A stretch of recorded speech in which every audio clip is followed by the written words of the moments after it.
What was I saying? About Mulholland? Oh yeah. Tomorrow is their um bagger block party or something like that. And so I set up a little thing to go set up a booth there and set up a podcast and stuff.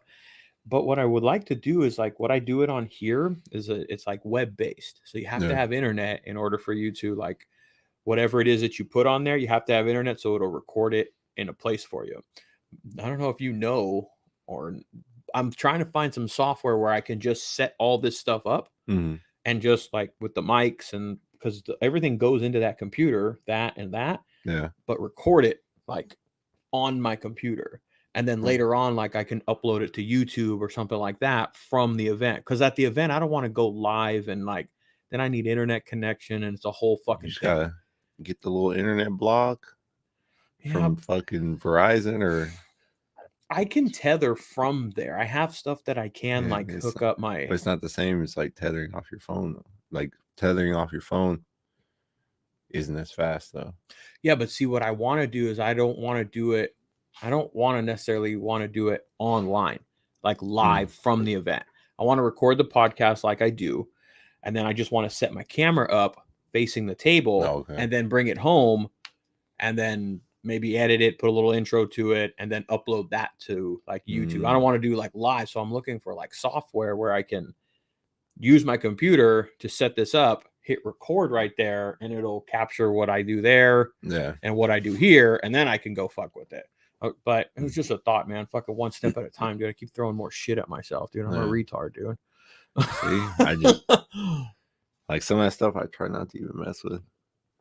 Dude, it's Like, it's overwhelming. It's fucking it's a lot. But it's baby stuff. What I have learned. I'm like, I can't keep doing fucking like all kinds of shit. Like if I keep doing it, I keep throwing. It's too much to do at one time. Yeah, you'll just keep going deeper and deeper. I know. Well, that's fucked in the road that I'm heading down with this shit, dude. It's deeper and deeper and deeper. But yeah, because look, I didn't think I was gonna have a laptop and a fucking podcast set up and all that shit when I started any of this shit. So it's just slowly getting deeper and deeper and deeper. But for good things, I think for the right reasons, other than my fucking account getting fucked.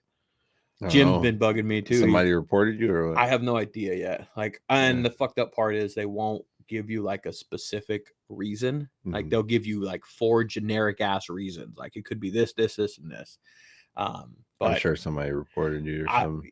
That's what it has to be. It happened the day after I did a podcast last week where we just let it air. We just let, but it wasn't anything. I went back and listened to it. I'm like, because you know I drink a little bit during them, but I try and be conscious of like what I'm spitting and shit.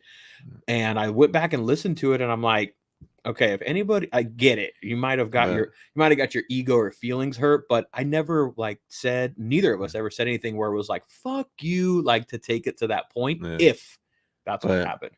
You never know though. Some people are more sensitive than others. So what you think is, I know, it's like regular talk. You know what I mean? Like to somebody else, it's like, I know. It's like, oh, they just said fuck my mom. Fuck, you know what I mean? Like, well, I mean, it's okay, yeah. But, in cases like, but somebody will take that in their mind, and then that's what they hear. I know. That's so it's like that's society. That's the world that we live in now. I know. You can't really can't really judge it off like what you thought was like okay to hear or whatever. But I can listen. I'm the type of guy that can go, I fucked up and admit when I did something wrong. Like I've learned how to do that definitely as I've got older. And I went back and I go, okay, did I really like really bomb on somebody? And we really didn't. It was just normal, like I don't like it, not my flavor, but somebody else does. Like that's the way it is with everything for parts and for personalities and all that shit, you know? Yeah, like nowadays it's like I know. We're in 2022, dude, and it's not we're I guess you have to just accept that times have changed. I seen who was it? Fucking I think I was on Instagram and then I seen what was it? I think it was Holden. He's got his own shop and stuff now, right? Yeah. He opened up his own Yeah. place. I seen he posted a picture of a bearing. A And what? then a bearing. Oh, okay. And then it said fag on the bearing. And then it's like, and you couldn't even say anything like it. And then it's like you couldn't even type the word fag. You couldn't even like Nothing. Yeah. And it's like, and then it blocks like the word, like when you fucking say it, and it's like, dude, like It's considered it's hate a bearing. speech and all. I know. Yeah. I know. It's who was it? Fucking somebody said. Oh, when I was talking to Bobby, that's one of the things that they had to do. One of their things was like they changed their name to, it was WTA, which stood for White Trash Alley Performance. And then like when anybody would tag them or do anything like that, it would like spring up hate speech and it would like flag that person's account. So they had to go through it. And then you know what I saw today? My buddy was like filming his friend. They do demo, and he was filming it, and he said, "I was just trying to get the shot because the dude like knocked a tree down, and then it hit like this gazebo. They were demoing, so it hit like this gazebo, and it fell down, and like the structure of it, you could see fell down like boom, like right fucking in front of him, and he was just holding it, and you get the little caption you wrote is, "I was just trying to get the shot." But Instagram hears and reads shot, and it put that stupid little warning and that little disclaimer on the bottom, COVID-19 bullshit. It's like, fuck, man, like it's so regulated, and so it's all bought though now.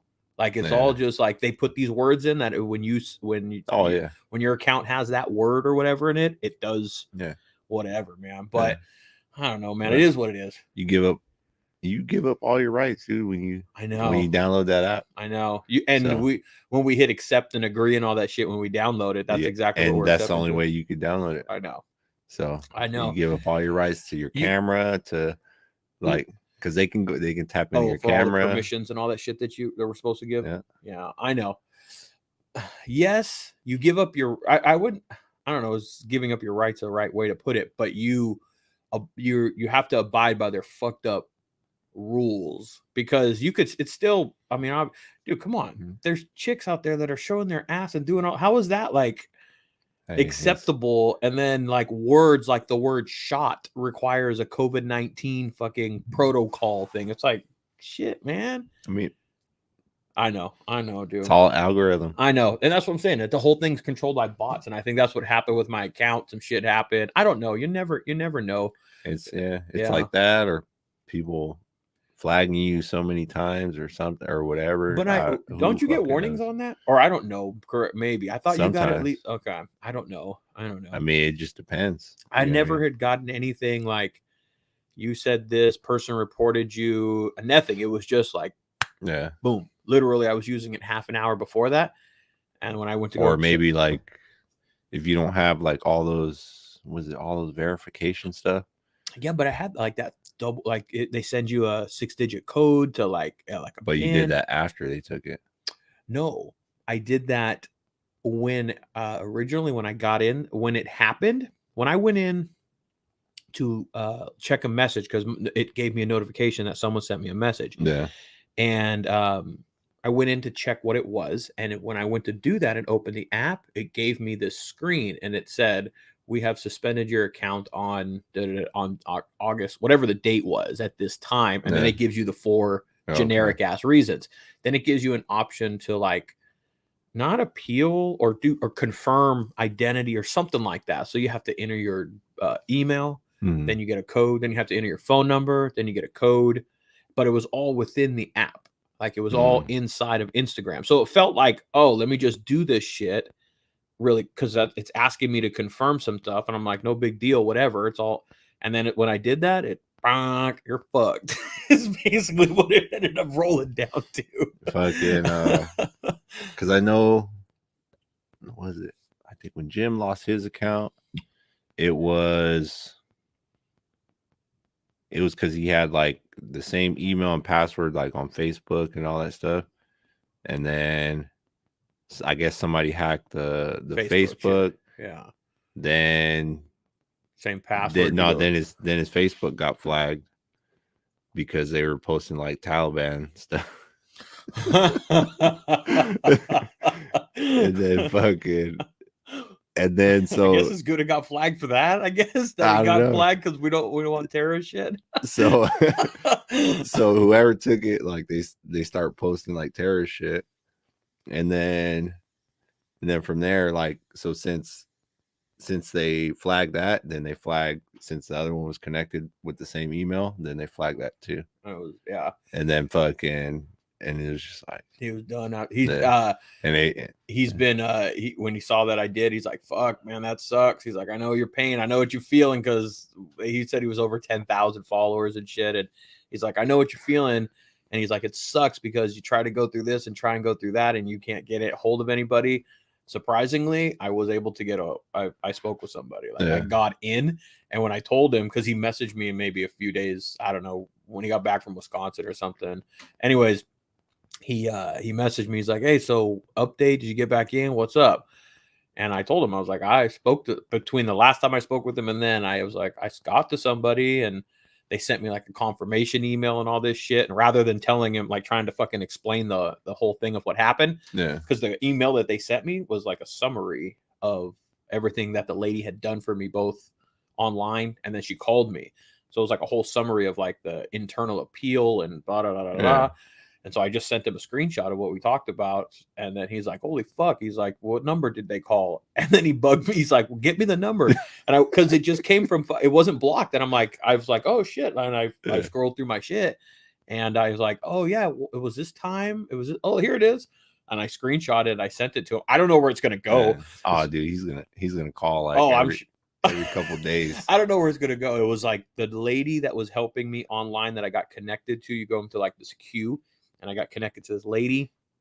And then she was at like, maybe like, we went back and forth a couple messages, 10 messages or so. I sent her a screenshot. She was asking me what's up. She had me fill out another form. She sent me a link. We just went back really quick. And then she just like, can I call you? Like, just to, and I'm like, fucking hey, yeah. That's what I was trying to do this whole time. So there's hope. There is, I guess, I'm still holding out hope. Other people that I've talked to that had to deal with this bullshit said they had to like, and that's exactly what I ended up having to do is I submitted my photo ID. They have you upload a picture of your driver's license or passport, whatever. And they want to verify, they'll look at your account and they want to see, the lady asked me if you have your face on there. She's all, is your face on there? And I'm like, it's a podcast type account. I'm like, my face is I told her direct, my ugly face is all over that thing. She's like, oh, well then that's going to be very good. So that was Tuesday. Here we are Friday. She said 48, 72 hours. But other guys that I've talked to, 3 weeks, a month. I'm okay waiting that if I yeah, like whatever. You want just gonna make me wait a little bit to get it back, all that. Cool with that shit, So, but how's the shop and everything, dude? Are you working? You're still working at the well, both places now, right? Yeah. You're still splitting your time? Yeah. Dude, how many hours a week then are you working? I don't know, dude. You just lose track. I do, 10s. I do like you do 4 I do 4 10s on base, and then like I'll get off like like on Mondays or like Mondays, Wednesdays. Stop by the shop. Yeah, stop by the shop. It's on your way home now, right? Yeah, exactly. Yeah. So it's like, and then just depend on like how many dynos I got, how much, stuff. You guys usually have some waiting in there then for you, yeah? Yeah. That's good, man. I mean, I've been like, you guys are one of the few shops that have I've been like, dyno. Yeah, I mean, there's a few. In Ventura? Yeah. They got what is it? I know Wide Open has one, right? Yeah. Okay. Top notch. Another, just one? Just one? Like, fuck out of here. I know there's other ones in the area, but here in Ventura, you guys are like right here. Fucking, that's it. Yeah. Yeah, you guys got a fucking shit ton of room over there to turn them out and be able to do it. And we all know how Jim does shit over there. He doesn't half-ass shit. He bought that whole fucking container and canister and exhausted the thing. Did it all right, man. It's fucking, it's done. It's done right and shit. Are you learning a lot more shit with it as you continue to do them? Yeah. I mean, like in building that race bike is just like a lot more, learn a lot more about higher compression shit. I And I get would to test imagine. different shit. You know, like I've tested a bunch of different cams. Okay. Just like it's cool to have that. So then I can just, keep testing different stuff. So you have baseline. You can save a program. You can save a tune with that cam and that head. Yeah. Shit like that. But I But mean, all that stuff's like different. You know what I mean? No matter what, if you put the same two combinations, one's going to make more power than the other one. in So. addition, I would imagine, just like you do drag racing or you do anything else like that, there's different tunes that you need at different either maybe times of the day and or the track itself, because not every track is. Some tracks are going to maybe be really tight and windy and technical. Some are going to be fucking way more wide open where you can like give yourself a little bit more, because you can. That's why like I end up going like Thundermax because I can make those changes easier. Okay. That's the programmer you're running right now? Yeah. Okay. I'm trying to get, because NAMS just came out with like their new harness. So I'm working on trying to get that. Okay. Because their harness is like all the bullshit stripped out of it. It's just fucking just straight. Just okay. Run the motor and that's it. I gotcha. Because you don't need fucking turn signals. You just need fucking like fuel pump. Like all the CAN bus shit, fucking gone. All of it. All you need is this. Yeah, because you're still running mechanical oil pressure and all that shit anyway, right? It's just fucking just straight to the point. Just fucking ignition. Fucking the basic just straight to the starter, shit. Battery. Like you would, motor. Like you would for a fucking like an old car when you buy a new relay system. It's just brand new, just the shit you need. Nothing fancy, nothing crazy. That's what less is more. Definitely on a race bike, you know. And so, is that something that they're prototyping right now, or is that a product that's kind of out, or what's it? It's like they came out with it for the product expo that they had. What was it, last week in Wisconsin? So it'll come out. I'll probably try to get it. What? Because I mean, Thunder. No, okay. Look, there's koozies up there, man. No, you need a koozie, man, to help. Oh yeah. Oh yeah, keep your beer fucking cooler. That's what changes everything. Yeah, it changes the game right here, man. My buddy gave me a tall boy one. I tried to steal his, but he's fond of that one, but because he left it here, I didn't try and steal it. I tried to like casually say, yeah. But he gave me a Dodgers one, and I can't find it now, and I'm so bummed because he's like, here you go. I feel like I put it in my vest, or I put it somewhere like where I took it. Somewhere you're gonna get it. Yeah. So anyways, the wiring harness then they are, and then Thundermax makes the ECM for it. Okay. So it's like, but it's like a scaled back one without all the bullshit. Because I've had like so many problems with sensors, dude. It's like crazy. And it's just because you don't have the parts there anymore. Or you don't have the things. It's like sensors I've taken off. Gotcha. Things like that, like neutral fucking switches. Yeah. Shit like that. It's like, dude, I'm never gonna fucking use that. You know what I mean? And that canvas system is really what fucks it up a lot, huh? Because you can't really. It's relying off of other shit to pull power like from different places. I know that's the whole thing with that canvas thing. You can't open up the book like you used to and just find the orange one and the this one and that one and cut them out and take out what you need. I mean, it works fucking great if you want to do your own bars, whatever, you know. Yeah, for a lot easier. Oh, dude, it's dead. How many wires are in there now? It's fucking like 4. Yeah, it's probably like fucking in each connector, probably like maybe 6. You know what I mean? Like I remember doing my very first fucking bar job. It was on like some meat hooks, and those weren't that bad because they were like 1.5. They were that big, wide, but they had that little peak at the top. But when I went to T-bars, I did a set of Lucky Dave's. That was the T-bars that I went to, and I went from those bars to the T-bars, and it had. I want to say it's like fucking like 12 or 14 wires on one side or something like that. It fucking barely fit, man. I mean, I struggle. I mean, like fucking 1/4 inch at a time, maybe like. Dude, fucking. It's the worst. I did a set of West Coast T-bars, and it was like on the left side.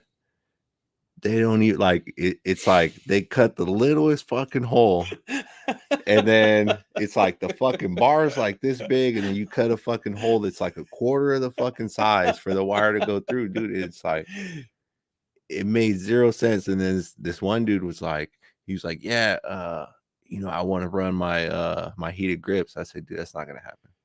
That many, or you gotta just start drilling, honing that thing out. No, because it's already welded all together. Oh, because I put the little borescope camera in there, and I was like, dude, there's no way that you're getting all these wires through. Wow. It's like, especially, I was like, I can only imagine trying to put these on an older bike, and I was like, it's not gonna fucking happen, dude. Mine, there's no way. On the throttle side, I want to say mine had like 14, 15. Because my throttle side is the first year, I believe it's the first year of the throttle by wire. Because I think 07 was, I think it was a 96 and it was fuel injected, but it was still a cable, I believe, in 07. Yeah. In 08, in 08, it was throttle by wire. It was the first year, I think, of it where it became, first year of it. And boy, I was new to that because I came from the cable game, man, with the old school carbureted shit. Yeah. I came from the cable game. So when I took that apart, and somebody had already done it because there was a set of bars when I bought the thing. So somebody had already kind of got into it, but that was a whole nother thing to fucking figure out, dude. A pain in the ass, but once it was done, at least it was fucking done, man. Yeah. I stripped the shit. I had to I busted some of the connect, like the pins. I busted some of those things. Had to go buy some at Harley, buy the tool to crimp all that shit. Yeah. It's those moments that my toolbox grows because I'm like, fuck, I don't have that tool. I need to go buy the fucking tool. Then I'm fucking, then I'm set. So, but wiring, fuck all that shit. So where's that at then? Are you like, is that in the works? You have one? You're trying to grab one? What's the deal? I mean, I'll probably grab one at the end of the season. So it's like it's 3 more races. Is that a product then? So it's like gonna be a full product with ECM, fucking wiring harness, gotcha, everything. Okay. So they're coming in with they're starting to put out stuff for the race stuff as well, because I'm sure other people are running into similar things when you just So well, damn, that would be a nice little upgrade. And are you running into electrical bugs and stuff like on the track? I have like just like little stuff like pins, worn out pins. Oh, you know what I mean? Shit like that. I mean, I've been through one or two throttle by wires already. Just wearing out shit. Yeah. I had to recently change I thought my voltage regulator or my charging system took a shit. Yeah. And what it was, I finally, after thinking about it, sometimes it takes a while to go, well, what the fuck caused that? When you find the problem. Yeah. But remember when I told you I was going through all that shaking on the motor mount and shit on my bike? Okay. Well, when I was going back and forth with changing motor mounts and tightening bolts and doing all this shit, I was removing the voltage regulator every single time. So I was pulling that pin out, and I'm pretty sure that helped lead to what happened was the leads that come out of the voltage regulator, go back to the battery. The damn pin had snapped off the whole thing. It was stuck around the male part of it. Yeah. So when I took the voltage regulator off and all that shit, I was like, fuck, I pulled the plug. I couldn't tell. I didn't think. And then I had an old one. Oh, I went by Jim's. I'm like, dude, you got an old voltage regulator, something just laying around? That happened to fucking have. He's like, we just did one. We just changed everything. That thing's probably good. Take it. And that's how I caught it, because I brought it back and I was looking at them side by side. I'm like, oh, what? Yep, they're the fucking same. But then I looked at the pins and mine had the stupid little things left on it. I'm like, there's the fucking problem. But stupid electrical shit like that, dude, I hate chasing that shit down, man. You geek out on the electrical shit? I do when I find it, but God, I hate fucking with it, man. It's the worst. I'm the mechanical guy. Dude, all the shit, all the electrical shit fucking that I do for the Navy and stuff. It's like nobody likes to do any of that shit. Nobody likes to do that shit. Nobody usually does, man. And then it's like I'll fucking sit there, I'll fucking just sit there, chill, fucking just sit there, start, stripping back the covers, fucking just sit there and fucking just go through all the wires. You know what I mean? Give him my voltmeter. Yeah. Get the voltmeter out, get my power probe out, and then just Yeah. Start Just dude, I'm not a fan of. I never have. I've learned to deal with it and fuck with it because I guess I've chased enough problems. But I always, anytime I know it's electrical, I'm always like, fuck, man. I just it's a bear to chase, man. And hey, as long as I'm not in a rush, like I'm good. yeah, Like, that's true. That's true. What's the status with the bike anyway? I saw that you posted something about looking for an engine, or you're looking for a I need just a twin cam motor for my uncle's bike. Oh, you need something for another bike. Yeah. Okay. And what's the deal with yours? You got it all? Because I know the last time I don't Which know, one? was the last race Laguna, or there's been more between Laguna and now? After Laguna, then I went to what? I think the last one was Minnesota. Okay, so you obviously then changed the engine because you blew it at Laguna, yeah. and then like it was like, was it a replacement or just heads that you put in? It was like 2 weeks, and then I had to get the motor ready for Minnesota. That's the shit with racing, man. But that's fun though too, huh? Like I know you. Come on, dude. You kind of I think it's like, I don't know. It's been like more stressful, like trying to make sure the bike makes it to every race. Okay. You know what I mean? Then like right now, it's like I don't really got no problems. There's stuff I want to change, but I'm probably not going to change it. You just you said I don't really have no problems. Did you hear yourself? Don't say that. There's always stuff I could change. Always. But it's a damn race bike, and it's like I don't want to change any of it. You know what I mean? Well, I know you said, well, it's stressful and stuff like that, but I said it's fun because there's times where it's come down to the wire where I'm trying to put my bike together before a long distance trip. And it's the stupidest thing to do because like there's shakedown miles, like exactly. Crap's going to happen. It's the dumbest thing to do. But it's as stressful as those moments are. And like, when it comes down to it, and I do get my bike done and I do get it on the road, and maybe something does happen on the road, the buildup of like, I got to get this fucker done. I got to get, like that buildup to have it done. And then on the road for the trip or the race or whatever it is. I love that fucking shit. That's why it's because you're in the garage, that you're in the garage, you're fucking turning wrenches, you're the buildup to it. And then not only just did you like do all this work and hands dirty, but then you did it, like ultimately you're like, oh yeah, I got that motherfucker. Like, I love that buildup shit, It's like, I think pretty much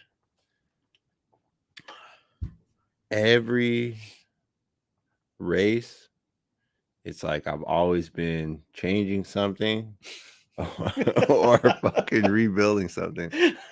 So it's like every fucking race, it's like, and then it's like, and then it's like everybody's like, "Dang, you always wait till the last minute." No, fucking, there's like things. It's like there's always things that fucking I'm waiting on till the last fucking minute. Well, can I offer some advice? Like, right. I don't know how good of advice this is going to be. Why don't you? Because you're not just going to race this season, right? You're going to continue to race. Yeah, I would say, right?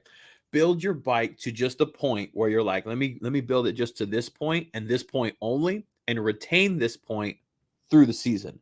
Oh, that's where I'm at right now. Okay, and don't like try and add parts or like upgrade or do this or try. Except for here we go.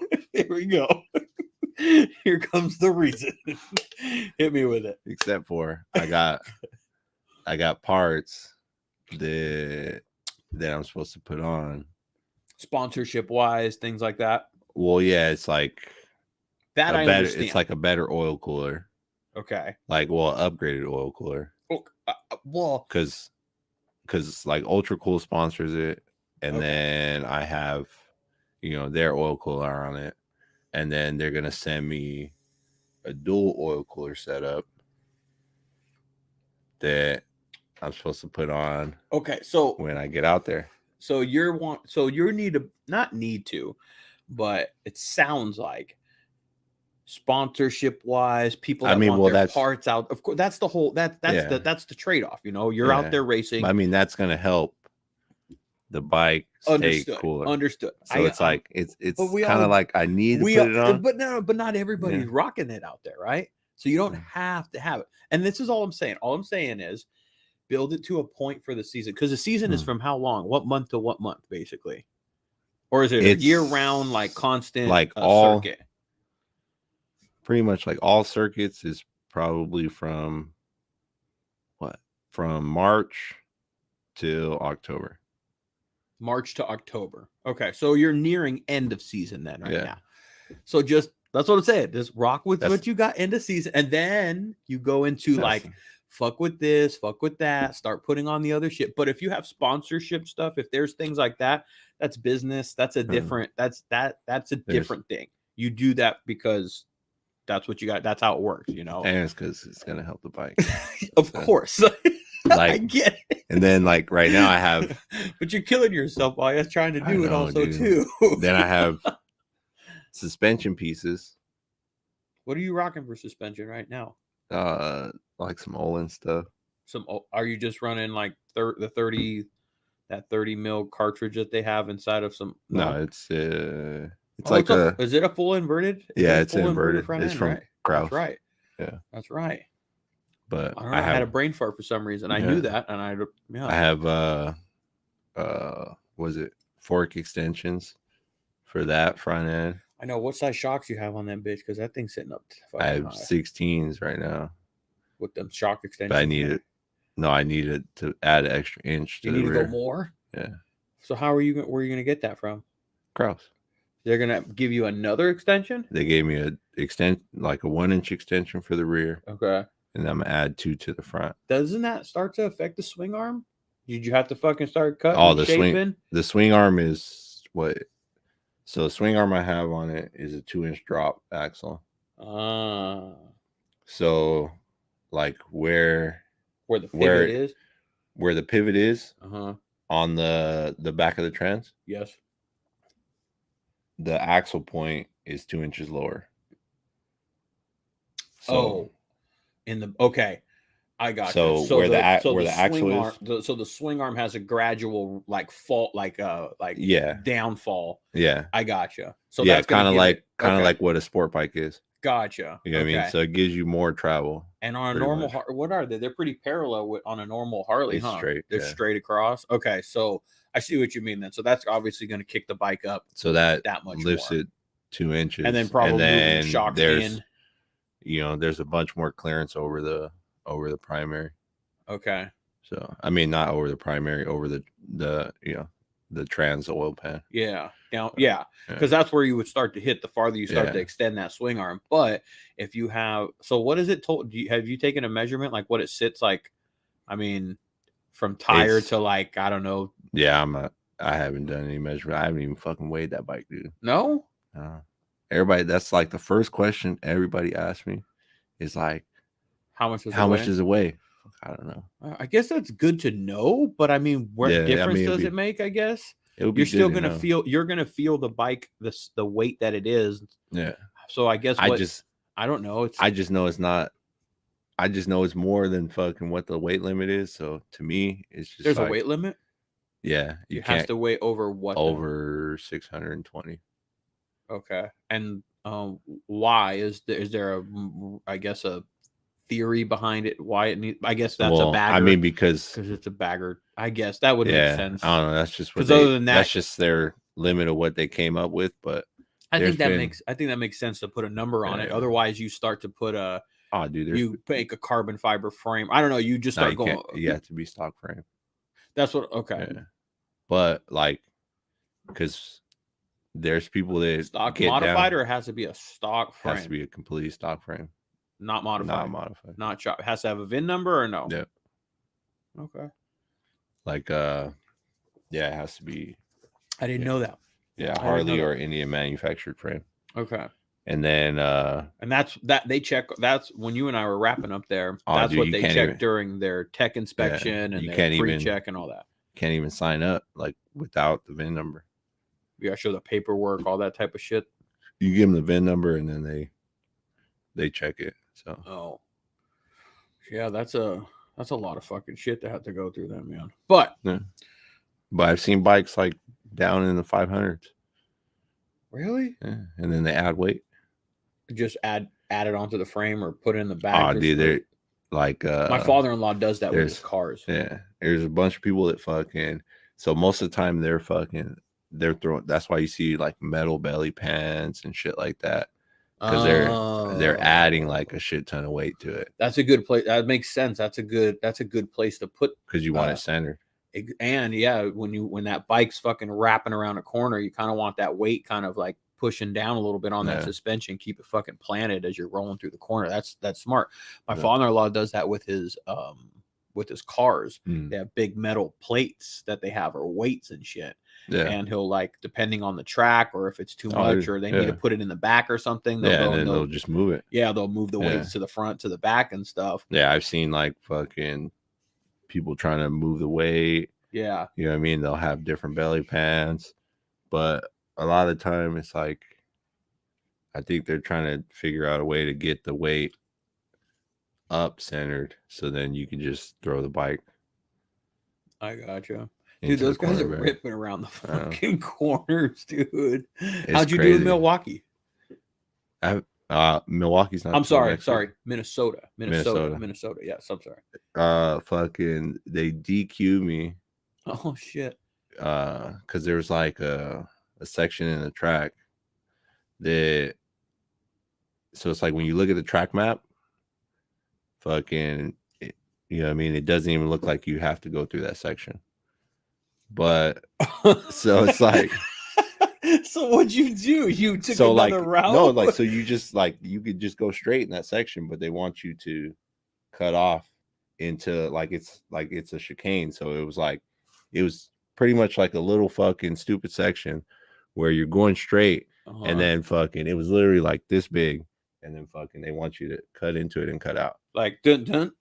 Like they want you to fucking just go in, hit the fucking beat, and then fucking go back out. And how much does it slow you down? A lot. It does. Okay. Or you can just barrel straight instead of going through there. So they had fucking like half of it they had coned off. And then there's just like, it was just like a straight section through. And then fucking so I'm following fucking like a couple dudes going through it, and they're fucking just flying straight through. So it's like, oh fuck. You know what I mean? Like, let me just keep going through there. And then fucking, then after a while, then they pull me off the track. And then they were like, oh, you have to hit the little section over there. And I was like, okay. So I go back, and then fucking, so then boom, I hit it twice, and then fucking like the session was over. And then fucking, then we came out for qualifiers.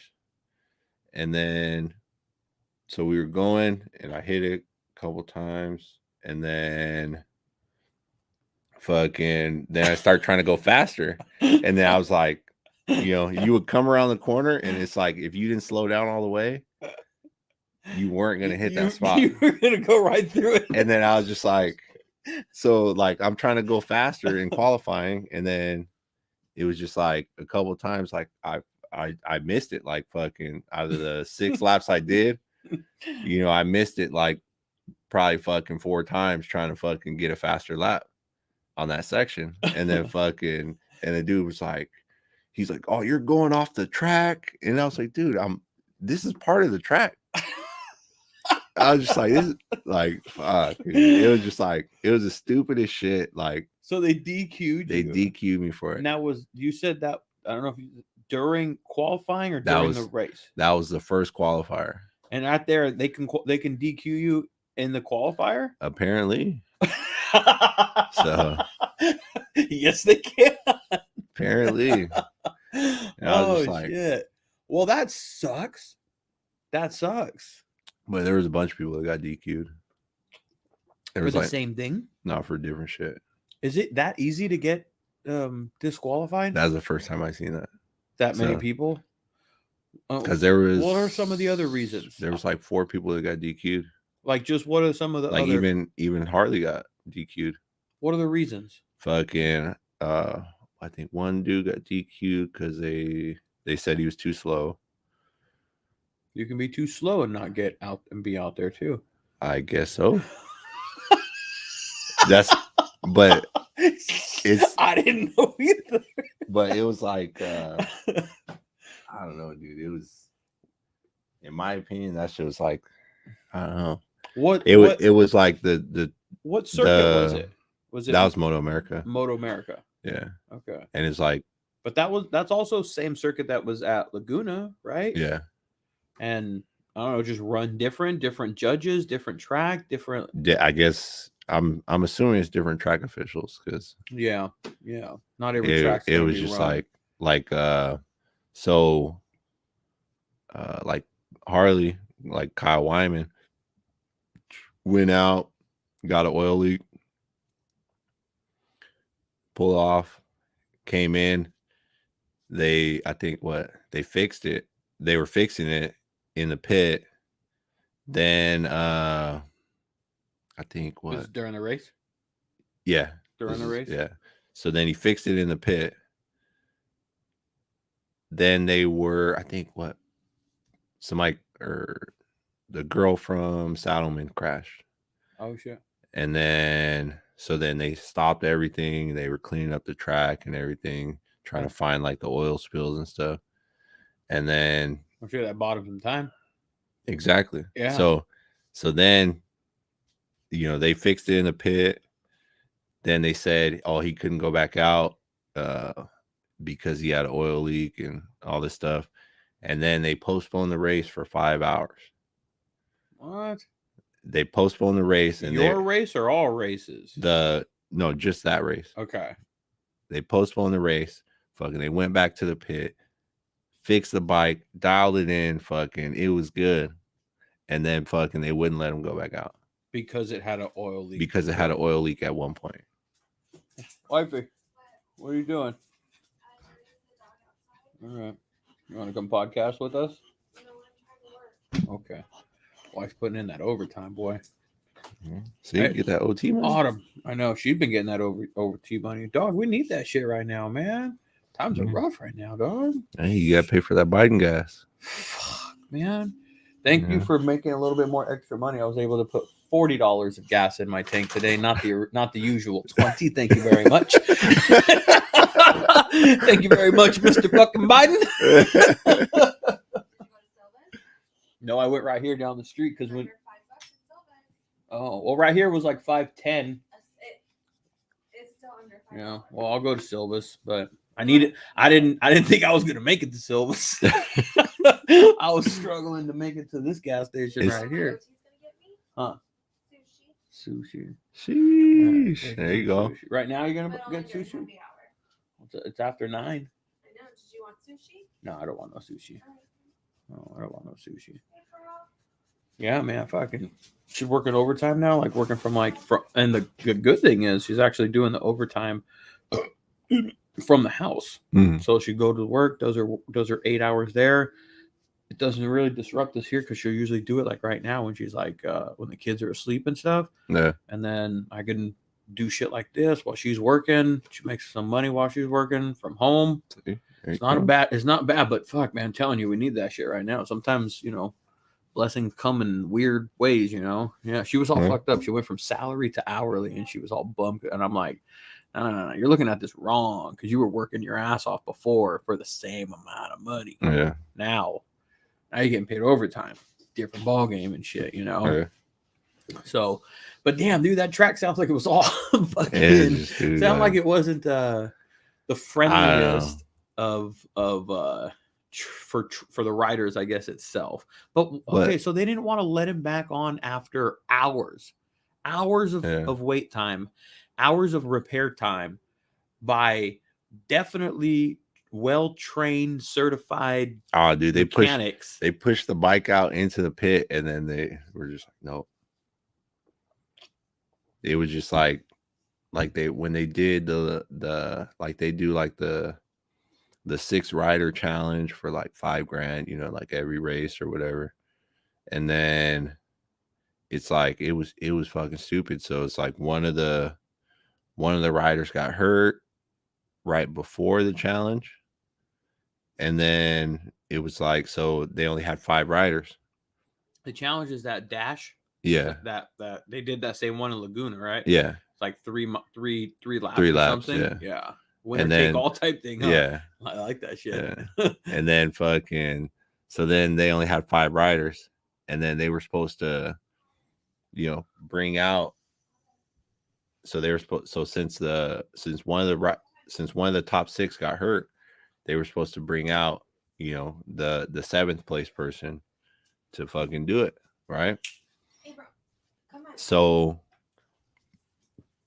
So then they bring out 5, and then last minute they're like, oh, well, let's bring out the 7th, and then so they make them start from the pit lane instead of sending them out in the beginning.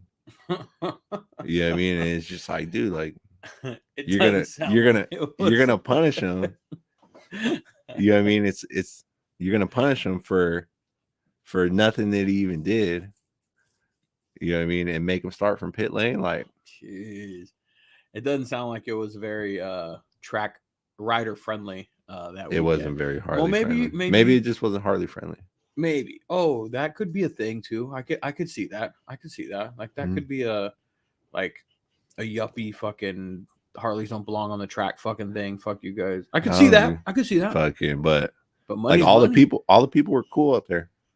Oh, okay. Well, like it was a bunch of people out there stoked on Harleys being on the track, and it's like it brings so much more, business probably to the track. Moto America does. Oh, I'm sure. You know what I mean? Well, it's bringing a whole different crowd. Yeah. Like, I mean, you're bringing a completely new crowd, and since it's so new, I think people are all excited about it because it's cool to see. I don't think there's no denying that shit. Yeah. It's pretty fucking dope to see these big ass, and if there's things like where they got to weigh over 600 pounds, like they're true legit, as we would say, baggers. They're not like these. I mean, obviously they have high end performance, everything to the tits, but they're still nonetheless big, heavy, clunky Harley machines, going down the road and shit, and they're ripping around these damn corners. At Laguna Seca, man, I was so I had seen him on YouTube and watched him on the TV and all that stuff, but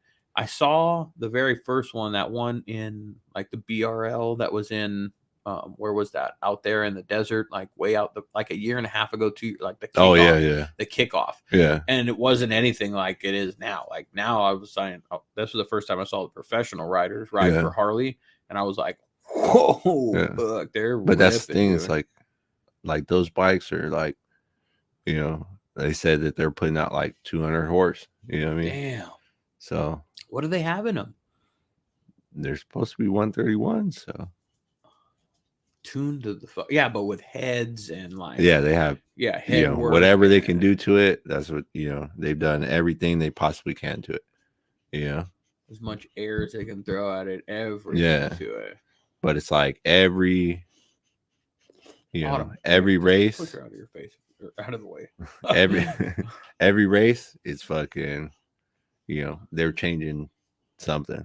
Dude, when I was at Laguna Seca and we were walking through the paddock area, I think it was Vance and Hines place that we were looking at. I think they were right across from Harley, and I was tripping out on, they had a stack of sprockets sitting right next to the bike, and I'm like, there's like 16 different gears there. I mean, there was just a stack of them on this like pin that they had. Okay, give us a whatever tooth one for this one. And that's what I'm saying. There's shit like that. They're changing gear ratios in the primary. They're changing, they're changing sprocket sizes. They're changing everything. Man. They throw that shit up on a lift, pop a primary off. They got a clutch and compensator assembly off in fucking minutes, and then they're like, "Hey, we want one more tooth. Here you go, bing." They got 5-6 fucking people. Working on each bike. So it's like they're doing it quick. And each of them are like the best probably at what they do. And I know. Dude, like I was talking to one of the dudes from Harley, like because I was talking to him since last year, and like he lived in Arizona originally, and they would like fly him out to all the races, and they said this year they they had them move to Milwaukee because I'm assuming they were just like, nah, like, you know, nah, you got to come and move here now. Yeah, they got big ass money in those things, man. I was looking at Vance and Hines shit. I was looking at Harley shit, and I'm like, look at the toolboxes. Look at the tools. Look if you the spare parts that they have in that trailer, like that swing arm, the new swing arm that they have. Harley putting out a new swing arm? No, they're not gonna put that thing out, dude. Oh, Harley put the swing arms that they have. Oh, fucking, that they made for like their bikes. that they make for their bikes. Fucking, I talked to one of the dudes about it, and he was like, "This was like last year, though." Can I see when it? I asked him about it? Do you know? Is there a picture of it anywhere? Yeah, you could probably find it on one of their sites.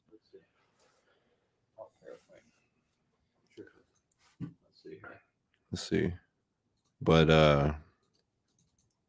is it, if I go to Harley, do they have their bike there? Like do their Instagram? Maybe. Let's see. Let's see. Think. There it is. Oh, look at that fucker.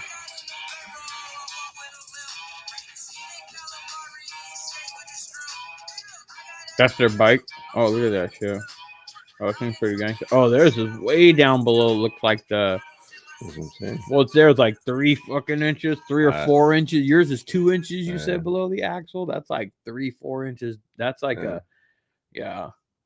They got every engineer working their fucking minds off on. Like, the guy, like, so the one that they had last year. What do you want? The guy told me. The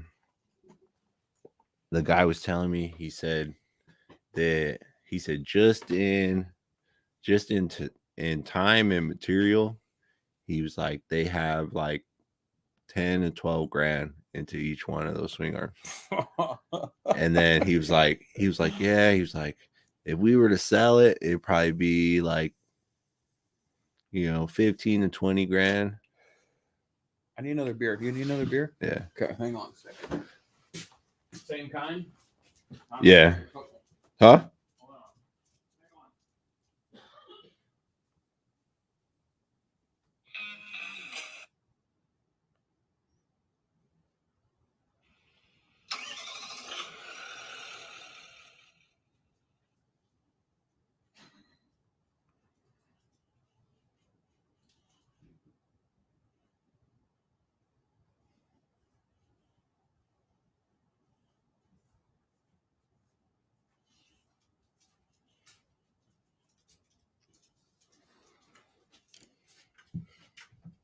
Dude, I was gonna invite you, man. You gotta come over and kick it in the pool, man.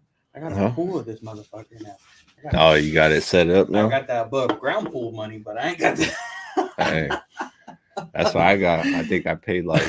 You have an above ground pool too? Yeah. Where'd you get yours at? My boy has like a liquidator spot. Oh yeah, I saw that they had one up there. I was so pissed. I wasn't pissed. I saw that liquidator spot had one for half the price I bought mine for, like 2 weeks after I got it. Fuck. Yeah, whatever. Yeah, I think I paid like $300 plus. Come on, is it a big one? It's pretty big. Yeah, it takes up fucking like half my backyard. Yeah, this one is 22 by 12 or something like that. Okay. Decent size, Yeah. But dude, you have to take care of yours? My lady does it. Oh. How do you do that? Teach me how, because my wife won't do it. There's no way she'll do it. I don't need. I mean, I can live without the pool. So that's the thing. It's like I don't need the pool. The pool is for you, babe. The pool's not for me. You want it? You take care of it. Yeah. See, pool's not for me. I think I might have I probably swam in that thing twice. Really? We had it like, I think I had it since like April or something, or May. I probably swam in that thing twice. That's it? That's it, dude. Damn.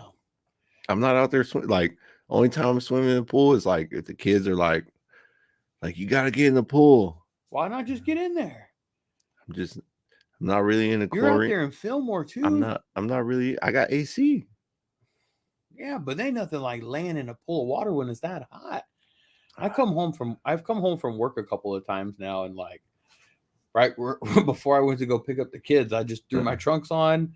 I'm like, it's hot. It was a hot day. It was a long day. It was sweaty.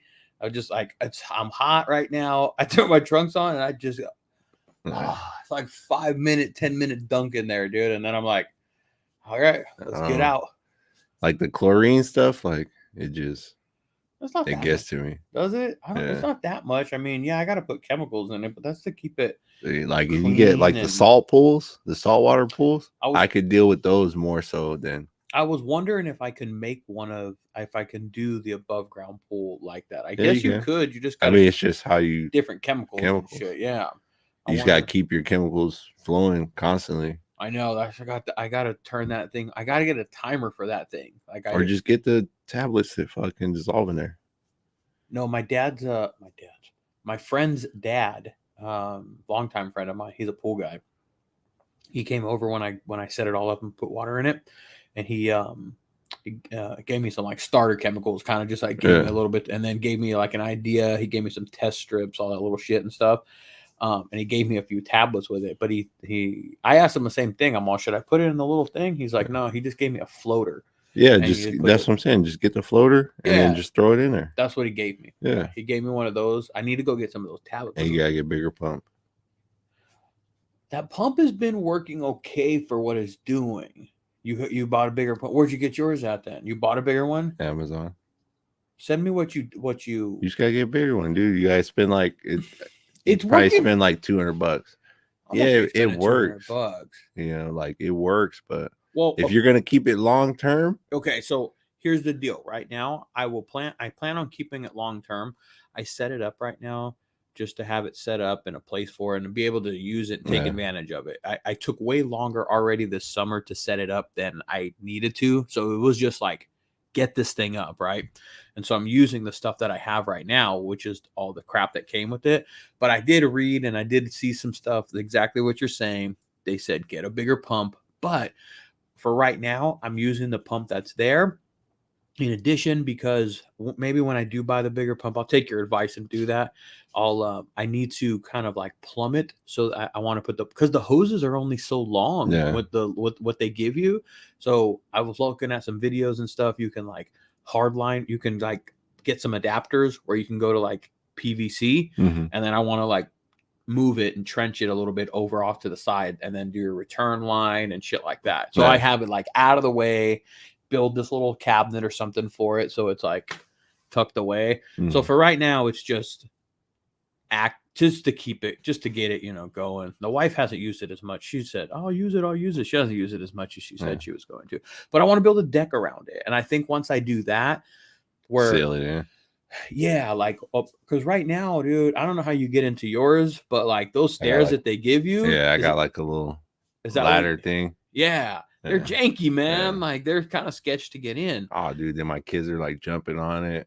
They're doing flips off of kids are older. Thing, dude. Like, and boys.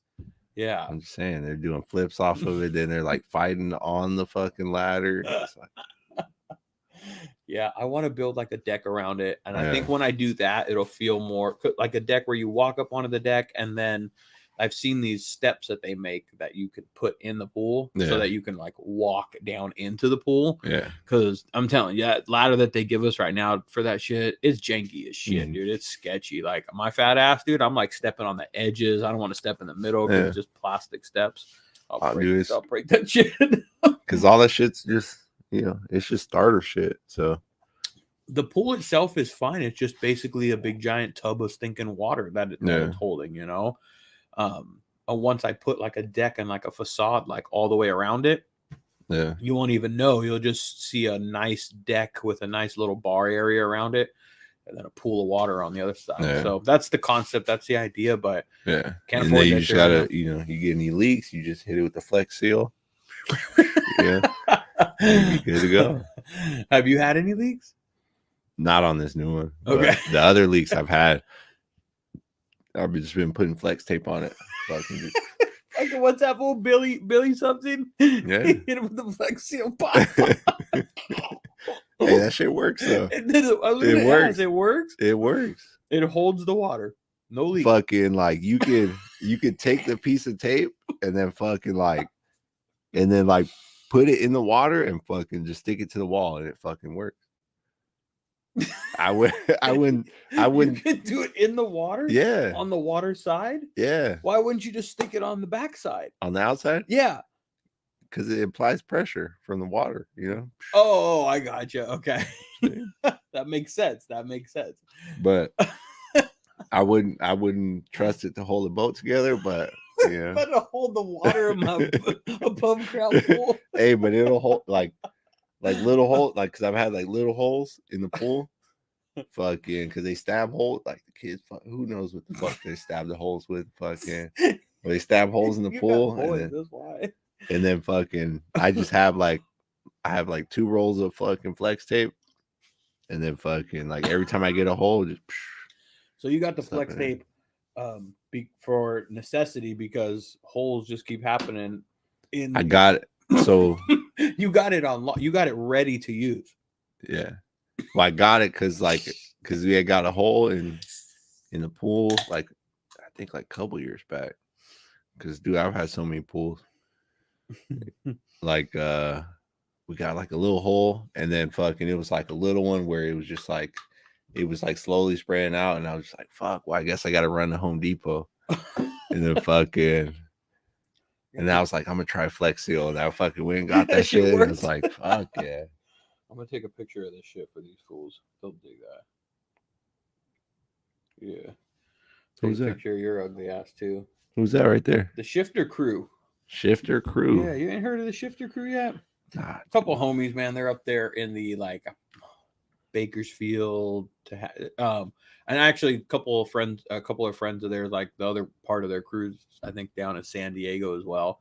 Okay. But just a little crew of guys. That's what they, called the Shifter Crew. They're a good group of dudes, man. They get out and ride miles and shit like that, man. Yeah. Did you hear about all this whole sticker debacle thing on fucking Instagram? What sticker? No, man. Everyone's going wild about fucking putting stickers on places and Neptune's net and all that shit, like blasting up the sign and all that shit. Let me ask you a question. What do you think? What do you think about stickers on the Neptune's net sign? I mean, take them off. Like, okay, they already been doing that though. I know, but it wasn't at one point because there was a very good valid point that was made, or a very good visual that was given. I guess that's a way better way to put it. There was a very good visual that was given of the sign a few years ago, stickerless, like pretty much completely stickerless, and then one of it current blasted. And it's, pictures says 1,000 words, Yeah. and it's blasted up with shit. And even today, I actually drove by it today. One side is blasted more than the other. And the side that's completely fucking like blasted, which if you're coming from Ventura, it's that side. It doesn't look that great, but like it, I don't know. If you just do it like, if it's more respectable, I guess. Well, I don't think it's respectable to put it on there because I guess you could say that's a famous sign. That's right. People. That's a very touristy spot. For us, it's in our backyard, and we just go and kick it and meet up with some fools and like talk shit, drink a beer, whatever, and get out of there. Yeah. For us, it's just a weekend maybe spot. But for other people they're trying to go down there. They're gonna see Dominic Toretto. They're gonna see. Hey, those fools pull up. Have you ever been there when that Fast and Furious crew rolls up? Yeah. I've never been there. Okay, dude. There's a Fast and Furious crew. Yeah, I know what you're talking about. And they looks like he doesn't look like he kind of does. He looks like close resemblance, like, but they a little bit like Down syndrome, but like because there's like 3 of them. A little bit, yeah. There's like 3 of them that look similar to and they all drive the cars just like each one of those characters. Exactly. Yeah. Hey, that's not. I mean, I mean, that's a cool little gig, I guess. That's what I'm about to say. I'm like, man, look at people flock to that. Like every time you pull up, people are pulling out their phones, taking a picture, taking a video of you. So imagine you go to the club and then fucking you got free drinks all day. I'm sure they're getting hired by people. They're like, hey, come like that's not a bad idea. I know as gimmicky and as weird as sometimes we may go. We're like, you just gotta figure out who you look like. Who do I look like? If you had to, I listened to Heidi and Frank. You listen to I listen because I'm up earlier in the morning and I listen to rock radio, and Heidi and Frank are on KLOS. If my car had an antenna, I'd listen to the radio. You'd be listening to the radio. So what do you listen to in the car then? But somebody stole my radio, or somebody stole my antenna. They like snapped it off. I don't know. It was like, it's like one of those ones where you slide it on. It has like a metal post, and then it just needs to slide on and extend the signal. And it's gone. Yep, somebody took it. So what do you listen to in their car now? Just fucking just your Spotify, random Apple Music. That's it. Okay. Do you? Let me ask a question. Being that you're on a podcast, do you listen to podcasts? Sometimes. Yeah, you're not much. That's kind of all I listen to now. Like I'll listen to podcasts like driving far. Like if I gotta stay awake, that's when I listen to podcasts. Because it's like I would think you would listen to a podcast when you want to go to sleep. Because nobody want to listen to this shit. No, I'll listen to a podcast like when I'm trying to stay awake. Because then to me it feels like somebody's talking to you. So it's like when you're driving far. It's like you know how like if somebody's talking to you, you'll stay awake. I could see but it's like as soon as your passenger goes to sleep, fucking then it's just like you start getting sleepy. And then it's like if I listen to a podcast when I'm driving far, it's like I feel like somebody like I got a passenger talking to me. You know what I mean? So it's like that's an interesting way to put it. But that is actually, I can see that. Because when I do listen to them, I guess maybe that's why did you ever listen to talk radio? A little bit. See, I'll like if I had that antenna on my car, I'd listen to talk radio. But like back, I didn't. There's not much talk radio. I guess there is on AM a little bit. But I listened to talk radio when there was like, okay, like, I'm old. Adam Carolla, Tom Likas, Howard Stern. Like I listened to those type of guys that were like, well, there was like a show, I guess, in terms of that. So I kind of, I guess, grew up on that a little bit. And so like podcasts, when I discovered podcast, and I'm like, I'm tuning into this because it's kind of like talk radio. I connected with a little bit more different topics. And then I found like Adam Carolla. I'm like, I grew up with Adam Carolla, like watching him on the Man Show and shit like that. And then like just listening to his podcast.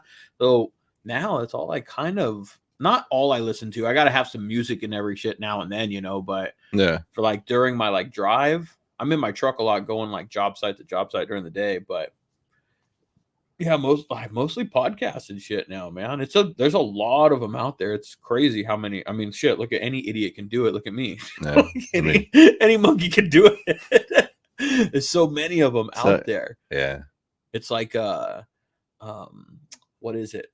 Remember what's that SoundCloud or Sound? Remember where people could upload their own music, like if they're SoundCloud. It's like that now, basically. It's like a podcast it is like that now, dude. Anybody, because it doesn't take all of what I have to sit down and do a podcast. You can do it with like a little mic that plugs into your laptop, and that's it. It doesn't take all of this shit and everything. But so there's so many fucking people out there that are like, that's what I was trying to tell my mom. I'm like, Mom, listen to them. She's like, I don't even know what you would listen to. What do you like? I like flowers and shit. There's a podcast out there for it, Yeah, you just gotta find somebody that's, that's worth listening to. Yeah, exactly. That's kind of the key. And you don't listen to every single episode, because not every single episode's going to. Yeah, not gonna be what you're gonna be. Yeah. That's why you don't watch every single show that's on Channel 4, because not everyone fucking interests you and shit. So, what are you doing this weekend, man? This weekend? Bike work? No bike work? Huh? No bike work or anything like that? I have the bike already in Milwaukee for next week. It's already out there. I'm gonna just fly in. Oh, look at you, motherfucker. See, stepping it up. How fuck, dog? Hey, Stepping up. How are you? Went from driving to now I just step off a plane. They hand me my race suit. Damn. So how'd you get the bike out there? You drove it. You drove it out there? So you drove it out there and then drove from here to fucking Minnesota. Fucking 30 fucking hours. When I raced in Minnesota. Well, that was like a month ago. Yeah. Oh, okay. Yeah. And then from there you just went and took it. So we parked it out there in Wisconsin with one of our sponsors, and then so they helped us out. So what about when you go back? Rig wise, tools, different stuff. Well, a lot of that stuff's in there in the truck already. So the truck's there also. Yeah, truck and trailer. Oh, you guys left all of it there. Yeah. Then. Oh, okay. Well, then that makes sense then. Yeah. So that's why you could just go. Okay. Yeah. Yeah. I thought you were having somebody drive it out there. I thought you were balling and shit. Fool. I'm like, damn, look at you. Fucking man. Fucking. There's let me in. If you hear me knocking, let me in. Man, I was gonna say. If it wasn't for Boss Audio, most of these races I wouldn't even be going to. Boss Audio stepping up with you. Yeah, dude, that's dope, man. Like that's good to get, hard to get, and it says something when somebody stands behind what you're doing and shit, man. So, where they're helping you get to this race also, it's because they're all over the bike too now, right? Yeah. Because they're like a title sponsor for Moto America and all that stuff. So they're big. They're a big player then. Yeah, they're in it then. What's Jim's stuff is on? Is Jim's bike still on some of their branding? I thought at one point was his green bike. Well, yeah, there was a bike of his. I think that was like on the box or something. Like I think they still have it on there. Oh, they do. So yeah, we'll see. Yeah, Jim's had a good relationship with them for probably a while now, huh? Yeah, he's years. Yeah, you know what I mean, he's like built stuff for them for like SEMA and stuff too, and so Jim does. I mean, he's been. I guess when you've been in the industry, I guess for a lengthy period of time, if you travel, if you go to the shows, and you're somebody that sells products, whether you're a good drag person or whatever, saddleman person, whatever. When you sell enough of it, then you meet people, you make, you make relationships is what you end up doing and shit. And then through those relationships and how you do business is how you acquire somebody like a sponsor and work with them. That's important. I don't think a lot of people understand that all the time on this side of it. They think you just like, oh, they're just throwing, throwing money at them. No, there's a whole lot that goes on before that was even possible. There's a lot of companies that helped out with that bike that wouldn't be where it's at right now. That it's like, fuck, dude, probably wouldn't even been able to build it. Well, they want to see their stuff out there. They want people to see their product on a bike that's out there on the track. And that's I mean, I want the same thing. I want people to come here to this podcast at some point, and I'm starting to make that turn with it a little bit, where I want people to come here and go, I want to work with that guy. I want to have my product on his platform. I want him to be a voice for it, or just I don't know. I just want to get to his audience type thing. I want it to be that as well, because that's business. That's what makes the world go around. That's paper. That's money. That's dollars. That's us buying all them parts out here on the streets and shit, Are you riding on the streets anymore? How's your bike, by the way? Dude, I low-sided it a while back. What? Yeah. What the fuck? It's the first I'm hearing about this shit. The fucking when I built the white one. Yeah. When? Where? What the fuck? Just This is the first I've heard. Well, I don't know. I just When? getting too much fucking confidence on the track, I guess, and then The street's different. trying to do all the same shit on fucking stock Harley tires. Oh man! So when did this happen then? When? What are we in? We're at the end of August. It's probably like a month or so ago. Damn. Well, I'm sorry to hear It's that, not- man. It wasn't even anything bad. No, Like, I lost. but it's like, oh, Yeah. it's still. I know. It wasn't bad. Like I lost a saddlebag, and then my crash bar got scratched. That's about it. Okay. So it Not wasn't too like bad.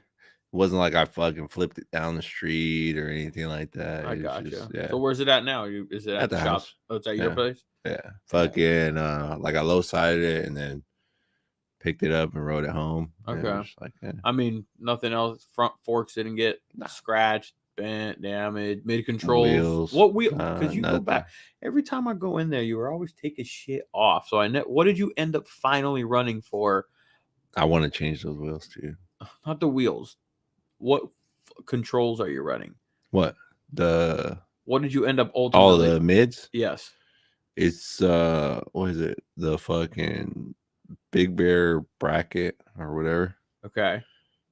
And then it's just like the Big Bear bracket with the Dyna. But it's the Big Bear kit or the some of it, and then I put like Dyna lowrider further forwards because the other ones were like too far back. Okay. And I liked, so it's you made a little bit of what I made a couple of little changes. Yeah. See, because they only make them with the regular mids. They don't make them with the further forwards. See, that right there is a conversation that I was having with Bobby during the podcast that the next day my shit kind of went down. But we were talking about somebody's bike and Daniel's bike from Proper Baggers. You know that bike, right? I've seen. I haven't. I'm sure you've seen it. I seen it. Like I think the last time I probably seen a picture was probably like a year ago. Okay, so I hate to like feel like I keep bringing it up and like, all right, but I use it as the example because it's the perfect example of the bike for me to speak on when it comes to what I'm about to say. And most people know what bike it is. At least it's a pretty familiar bike, right?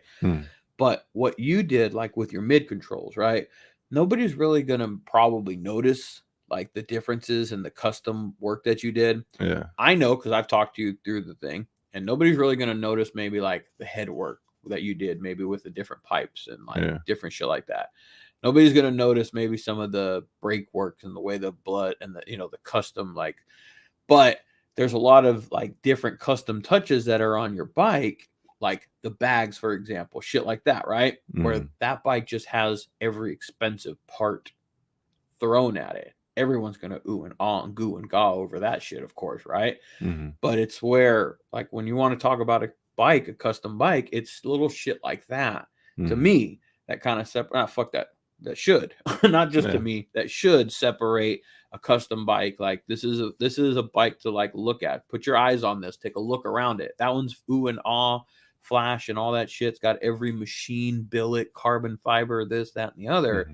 But this has got a little bit of something that you won't see on another bike. Yeah, that's what separates to me what it should be a fucking custom bike. Yeah, I mean, like a lot of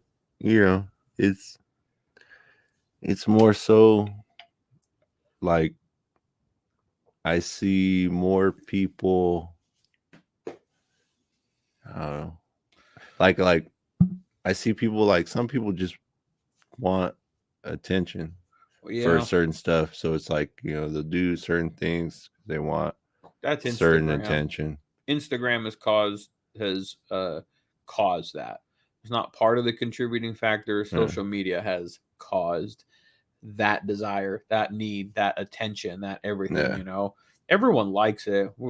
Bobby and I were talking about it last week. Everyone likes that attention. Who does it, you know? Yeah. Just like when we pulled up to the bike night into the spot and shit, you know, and your fucking bike pulled up, come thumping, whether it was from the way that engine sounded or whether you were bumping into the parking lot and dropped that ass end on air ride, whatever it may be, every motherfucker likes that feeling of when people are like, you know, you got attention on your bike and shit.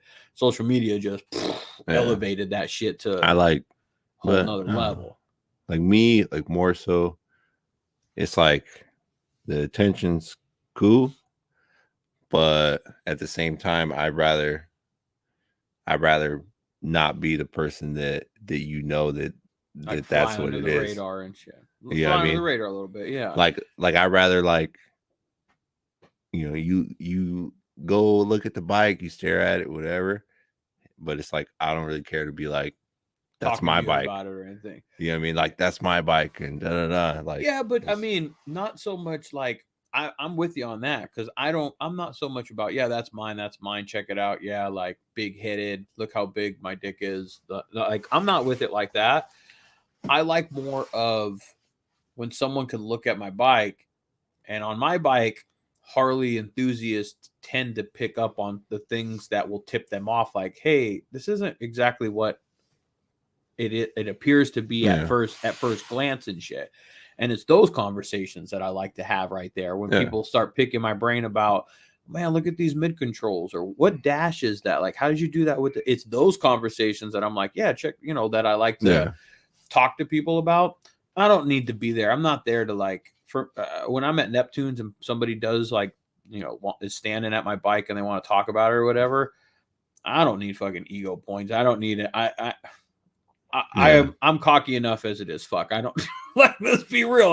I'm confident in myself enough. I don't need fucking somebody else's, you know, approval and all that shit for me to feel the way that I am. I just like having those conversations, bullshitting with those people, you know.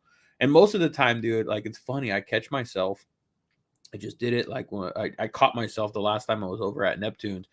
His dad and son were standing by my bike. And I was close. I went to go grab something from my bags or something or whatever, or maybe another beer. I took beer with me, but anyways, I went to go grab something from my bags, and they're like, "Hey, is that your bike?" And whatever, talked real quick, and they were asking, "What kind of bike is this?" I told them it's a Road Glide, da, da, da. And it was like real quick, and I was like, "What are you riding?" Like it was. I instantly like just flipped the conversation. I'm like, I don't care about talking about mine too much. Like you, like what? I was more interested in like. What they were. And then the son had an adventure bike that he just bought. Dad had a Harley. Son was like, I want to buy a Harley and all this stuff. So it was a cool conversation. You know, it turned into that shit, you know? I'm with you. I don't really care so much about look how badass my bike is. That's my bike. I'm standing. I'm with you on that. I'm with you. I mean, some people want that. You know what I mean? Like that's.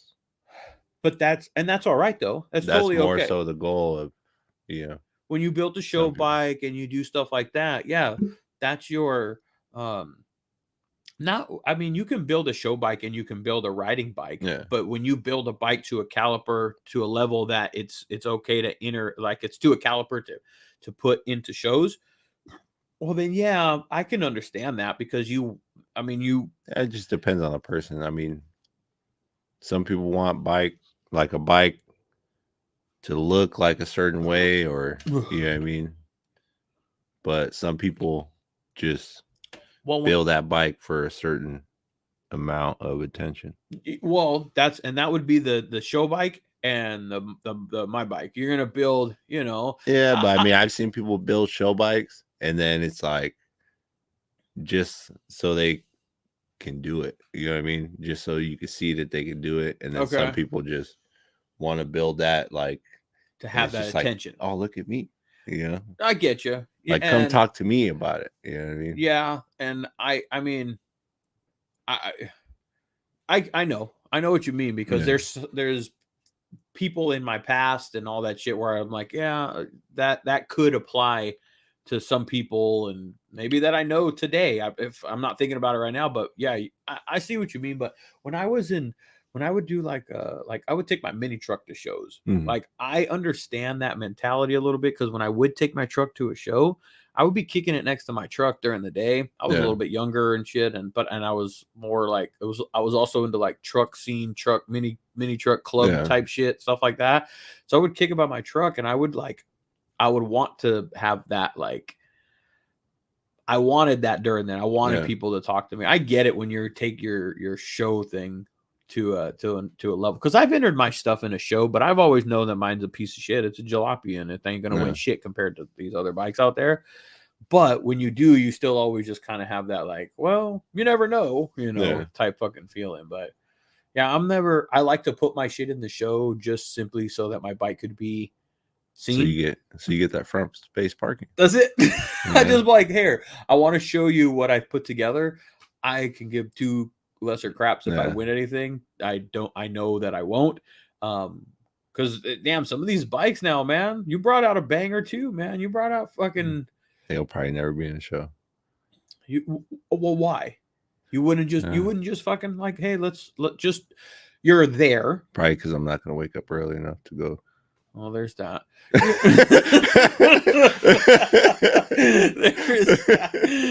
Well, Harley's wasn't that bad. You can get there pretty late. This You last gotta one, get there like I know. you gotta get there like 7 or 8. Yeah, like some shows are you got to pull in. Like car shows are definitely more notorious for Like, for pulling in you know, early. I just want to pull in late. Do a couple little, couple little burnouts. Get sideways a little bit, and then that's it. What you can always do is just put it in the show, and then when you're ready to go, I gotta wait all the way to the end till the show's over. Yeah, I know they usually want you to stay. See? Well, when you do that though, like when you're gonna go put your bike in a show, when I would do it with like the truck and shit like that, I would go out there planning to go out there for like the day. I'd take the cooler, I'd take the chairs, I'd take the, you kind of make it a day. Yeah, you got to make it a whole day. You do affair. You do, yeah. So it's definitely not for if you want to like get out and ride and like go and enjoy, like stop at the event and then like move on and go and ride. Yeah. If you're going there to show, you're going there to show. Because I've been up there like a couple times, and it was just like, yeah, you gotta be there early. On the flip side of it, though, like to be real, like to be honest and to be fair, don't you? Despite you not wanting that attention, because this is the other part of me that wants to the reason I want to show my bike, like air quotes, show my bike, right? Don't you want to show the work and the effort? Because I want to showcase that a little bit, like because I know I put my hands on it. Fuck what anybody else thinks about, like, oh, he had a shop build it, or fuck any of that stuff, right? I know that my hands were on that. So anybody that can appreciate it and see that, I like to exhibit that, like, here, this is what I did, like I put this together. So if anybody's interested, you got a question to ask me, by all means, ask me. But I like to exhibit, like, that was built in my garage. Yeah, I built it. Like, well, literally, I'm speaking about my garage, but it's. I know what you mean. Pun intended. Yeah. But it gets confusing. Yeah, I know. Yeah. But you know what I'm saying, right? Yeah. Like you kind of, that's why I would show my truck, because I airbagged the thing myself. Yeah. And I did, little shit like that myself. I'm like, I want to show off that work that I did. Not that I'm a shop or anything like that, but just like, Yeah, I mean, yeah, I'm not in it to win it. Definitely, I'm not for that. I never built my bike just to go, I need to win a show. I never built my bike for that. I built my bike for what I want it to be. And I built it, and that's it. And I think it's presentable enough. That's the best way to put it. It's presentable enough to go stick in the middle of some other nice bikes. Yeah. And just get some eyes on it from the work and the shit and the effort and the thought and the creativity, because it's my form of art, right, that I put into it. That's all. I don't know, like if like when I built my bike, if I could have just found a stock paint set, I would have put a stock paint set on it. Why is that? I just like, no, I'm just saying, like, I just like fucking just keep it. Like I'd rather have a stock Harley paint set. A clean Harley stock paint set? I'd rather, in my opinion, I'd rather have a clean Harley stock paint set than have What one color? custom painted. What color? It just depends. I don't know. It just Well, if depends you on could color. pick your As color long as of it's not, tin set. as long as it's not black. Okay, so if you could pick As your long as color. it's not a black tin set. Okay, what tin set? What you know, color? like, What's your favorite non-black color on a Harley? I don't know. I like teal colors, like that biller blue. Like, Okay, that's a nice blue. like the red. I mean, like some of the new reds they've been coming out with. You know, like they've been coming out with two-tone colors. It's just, yeah, like it. For me, it doesn't really like matter the color as long as it's not like a black paint set. You know what I mean? Like, hey, well, my homie Jay, he was down at the show, and I'm pretty sure you've seen his bike. It goes by Jay Rasper on Instagram. okay. Is black, but it's got a nice little graphic that goes through the fairing, through the tank. But it's one of the cleanest fucking. It just won B-Twin Visionary out in Sturgis at at his show. Yeah, it's a bad motherfucker. He show and it's fucking like done right. It's polished. It's not all blacked out. It's chrome. Yeah, Polished swing arm. Like it's fucking. It's hot. It's fucking clean, Um, and it's black.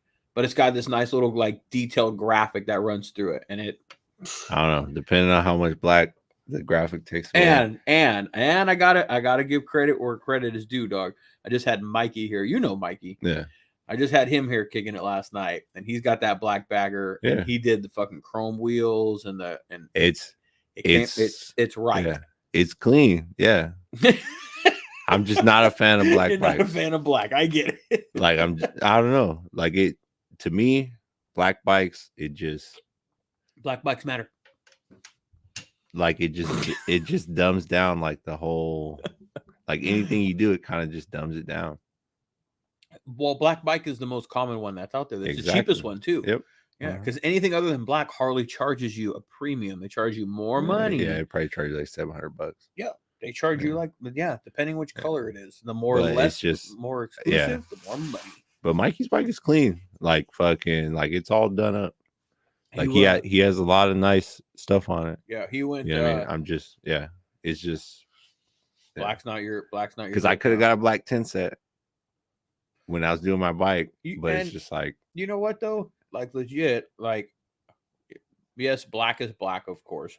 Like it's just black is always classic. That's the thing with black. It'll never go out of style, and when it's clean, it's the baddest color out there. You know, when it's clean and all that. If you keep all the swirl marks out of it, yeah. There is definitely upkeep with it. There's no doubt about that for sure. But when you do it right, it's very clean. But I had a Road King that was black. Yeah, it was a lot of work to. It was a lot of black and chrome. Oh boy! Like when I got that Road Glide, that was like the one thing I said. I was like, I'll never get a black Road King. I mean, a Road Glide. I was just like, so it's like when I went and looked at him, it was like, because originally the bike was red, like it was like a burgundy, and then it was like a blue one, a black one. I think blue, black. I like the burgundy one. Silver or burgundy. And I was just like, I wanted the silver one. I was like, oh, the silver would be cool because it was like a decent color gray. And then, but the inner fairing was flat. And I was like, I hate flat. Flat black? Yeah. It was flat black. And it's like anything flat black, I fucking hate it. Not your flavor. Dude. It's just like little stuff like that. But like, yeah. So no denim bikes for Mike. No denim bikes. No denim if it's bikes. denim, keep it away. Yeah. That's like the stupidest thing I ever seen, dude. Denim black? denim any color.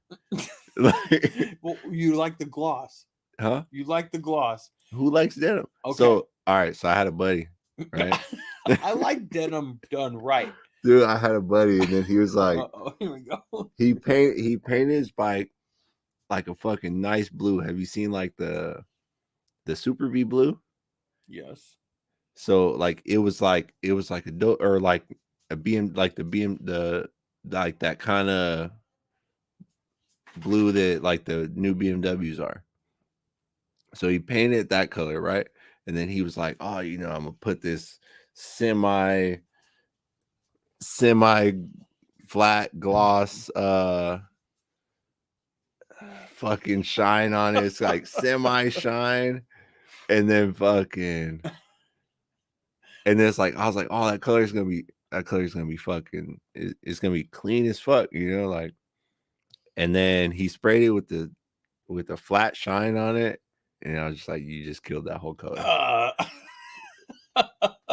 And then like, the flat doesn't it takes away from all of it. It yes, because it doesn't give it that depth that clear will give it, but it gives it that, I don't know. It takes away from it, dude. Like, no matter what color it is, like if it's flat, it just looks like primer. I guess like, you know what it kind of reminds me of? It reminds me of when I did body work, you wet sand. Exactly. And that's what it looks like. It looks unfinished. It looks like a wet sanded like no matter what you do, it looks unfinished, like all denim and flat and all that stuff. It all looks unfinished. It looks like it's waiting for clear. There's some cars where I'm like, it looks Challengers, Chargers. I've seen some where they're wrapped and they have a flat I've seen this red that I liked. Mm-hmm. It was like I wouldn't call it a candy red. It was like a ruby red, but it was flat. But you know what the flat also gave it? A little bit of black somehow, like in some of like the peaks and the corners and shit like that, the rounded parts of it. It gives it like a little bit of like a black, just with the wrap the way that they have. You can't do that shit. Have you seen that shit where they do the paint? They light up the paint now. My buddy Roji has that on his bike, and I've seen it on car. I saw it on like a video on maybe Instagram, or I don't think it was Facebook, so I don't get on it. But anyways, I saw a video where they were like changing colors of the panels of a car, and I saw it a while ago, and I was like, what the fuck? Like, that's got to be fake or something like that. I thought it was, some CGI shit. And maybe the video was enhanced. But later on, my buddy Roji put it on his bike. And what it is, I guess it's like this little lead or something that you tape or you connect or something to the paint underneath. You hook up this little thing. And when you hit it, the paint fucking lights up. So you put like his Black Flies logo, his Roji from Black Flies. Yeah. He put it like right on the like front of his fairing, right below the windshield. I think the last time he said it was like out, or so something was wrong with it, or I don't know, something. But I've seen it working where you hit a switch, dude, and it lights up. Fucking, I'm like, it was like, holy shit, they have light up fucking paint now, dude. The technology that we have now. Yeah, never thought you'd have that shit. You can get a chameleon wrap on that. No, I want to. I'm thinking of painting it again. What do you think? Just update it, a little fresh. Well, you got to do new stuff every now and then. What do you do to it though? Well, I have. I like red still, but maybe I don't know. Just I don't know something. I think different. If you powder coat, if you two-tone your wheels, you'd probably be happy. I thought about that. I almost did that a while back when I was like doing it. I took them apart and I had the hubs taken apart. And the dude that I took it to seemed a little apprehensive. Well, what was his name? This guy didn't see me. Gas. Yeah. You recommended me to him, and I've seen his work. Guy does fucking. I've seen some of the shit he did. I was like, fuck, fucking really nice. He seemed like it was a guy to take my wheels Yeah. to, but he seemed a little apprehensive about being able to do what I wanted to do, because I wanted to do that red just inside of the where the chrome was at, or where the polished is at.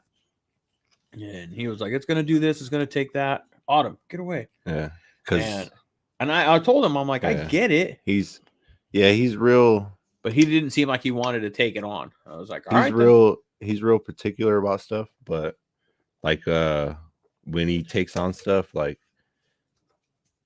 it's like he's gonna let you know like everything that, you know, all possible outcomes. Like it's like, you know, I could do this, but there's a chance that this might happen. Well, you know what I mean? So I understand that on my level, but I understand that not all customers do. So he's got to go. He's got to, he's got to go and do that with people. But I get it, and I kind of told him, I'm like, look, man, look, it's gonna go off.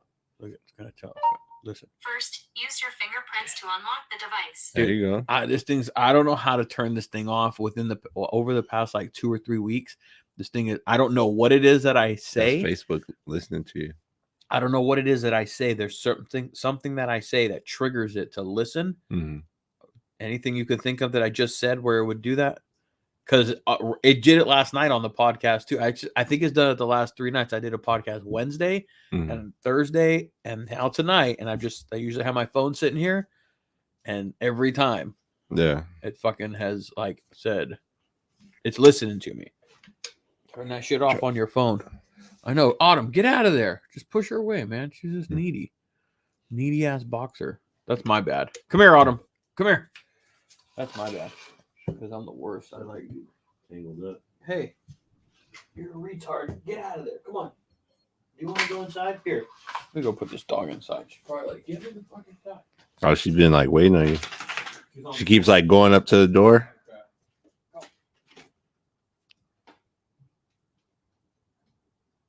Fucking dogs don't know how to live outside anymore these days, man. Nah, man. The dogs are all. See, because you're out there letting them sleep in your bed and stuff. I know. My wife tells me that shit every. She's like, "Don't let them sleep in the bed," and then she doesn't start to sleep in the bed, and then at some point, I'm already asleep, and then she jumps up into it, and it don't bother me too much by then. But she's a big ass dog trying to be sleeping in the bed. That's how one of my kids are, dude. My kids don't sleep in the bed. Your kids sleep in the bed? One is still trying to. I guess I should basically consider like, I have a kid sleeping in the bed because my big ass dog. See, but I mean, but my dog sleeps though. See, right now you don't have a kid sleeping in the bed. I don't have kids sleeping in the bed. My wife was very good about that, and I am so thankful for that. I don't know. One's pretty young right now. They both have been sleeping in their own beds. They've in their own bassinet. Never in our bed, in the bassinet next to our bed when they were babies, up to about 3 months. And then after that, maybe a little bit more. Enough to where they could at least turn their head and stuff if they rolled over or anything like that. And then she put them in the crib and they sleep in their bed every night, dude. They go and when mom wakes up with them at night, just the one now. The other one sleeps through the night. But when mom wakes up with her, puts her back to sleep, puts her back in the bed. I'm like, thank you, mom. They come in the bed in the morning with us when we wake up, and like it's like it's wake up time and we're up. And come hang out in the bed and like relax with us for a little bit. But like my youngest, like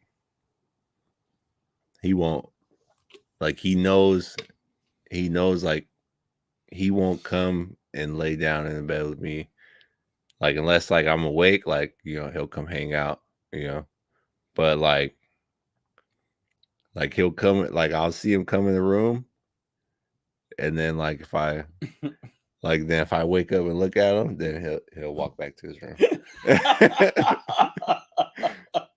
Don't come in here. Don't come in here. But there's times like he'll make it in there, and then like he'll just like he'll climb on my lady's side, and then And how old is he? 4.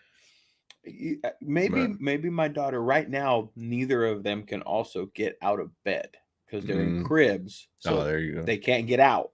Yeah. So no, like he sleeps. He's like a lot of nights he sleeps in his own bed, but like he'll get out and then like he'll just like I'll catch him like a lot of the time like I'll catch him like and he'll just be like he'll look down the hall and then like he'll just be like chilling. That's like what? Because he wants to come in there and lay down with you or something, or he wants to come lay down with his mom. Like so, it's like he'll look down the hall and then like. And then it's like if I pop up and I say like, "What do you need?" and then he'll be like, "Oh," he'd be like, okay. "I'm just about to get something to drink." Like, hey, at least he's quick. At least he's quick with it.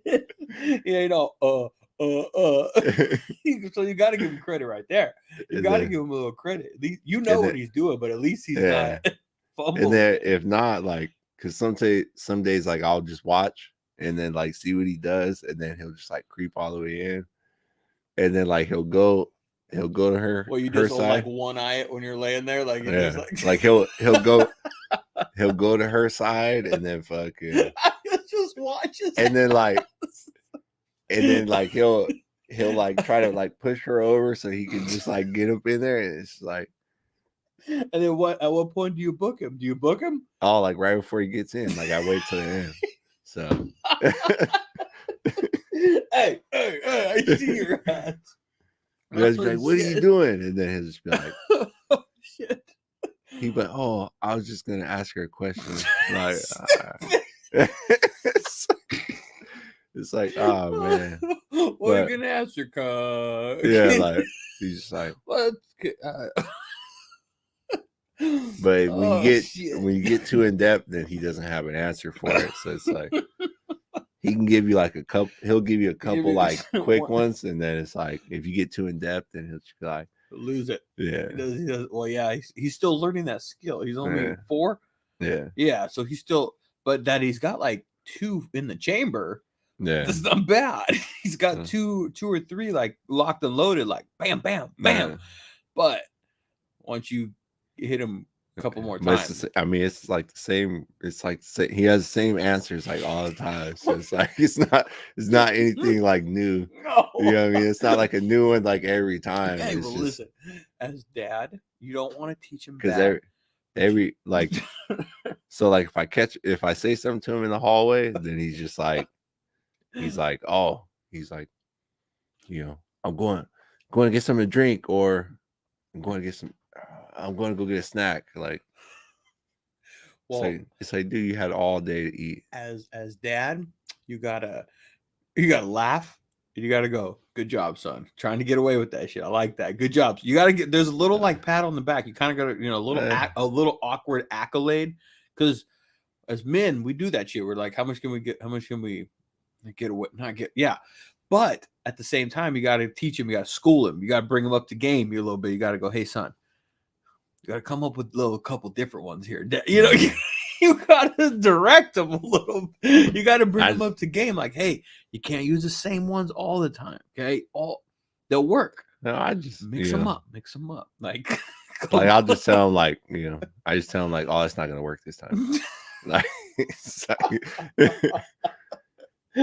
hey, well. He's trying. Then he'll turn around and he'll just go like go to sleep. But it's like, man, like if he doesn't have any TV, like at night, like he'll climb up his dresser, then climb up in the top of the closet, go get the fucking remote, and then come down, turn his TV on in the middle of the fucking night. That's where you put that shit? You put the remote like in the top of the closet, yeah. And he'll still mob up there and get it? Yeah. Yeah, we don't even have a TV in our kids' room. My wife wanted one in there because she thought she would put the kids to sleep in there. Mm-hmm. I mean, they have it, so like. But our kids are still because they play, they play games and stuff on it, or our kids are under 2. Yeah, they don't. Yeah, you got like You got probably like a good. I don't know. Girls develop. I've never had girls, so I never had boys. Well, I had 2 boys, but they didn't make it. But they don't really play in their room. They play. We have this big giant playpen that's inside, and they play in that.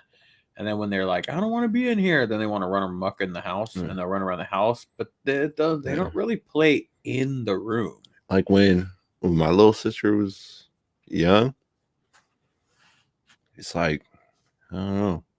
They girls more so like they just want to like conversate and talk most of the time. Not my oldest one now, dude. My oldest one feels like it's like, oh, she's already old, dude. no, like man, she's 15 is my baby girl, like still. Yeah. She's still my baby girl, but she's, they say, that's how they say it is with girls a little, she's already like separated from like dad, she'll reel back in, but right now she's in those teenage years and shit, and she's like, to dad, she's still dad's little girl, but to her, she's already separated, dude. She's trying to, she'll come back to you in a few years. She's going through that high school stuff. Yeah. But as dad, I gotta let her know that, hey, dad's still like gonna be on you. Dad's still gonna be your dad, like still gonna check you. I'm still gonna ask questions, like it or not.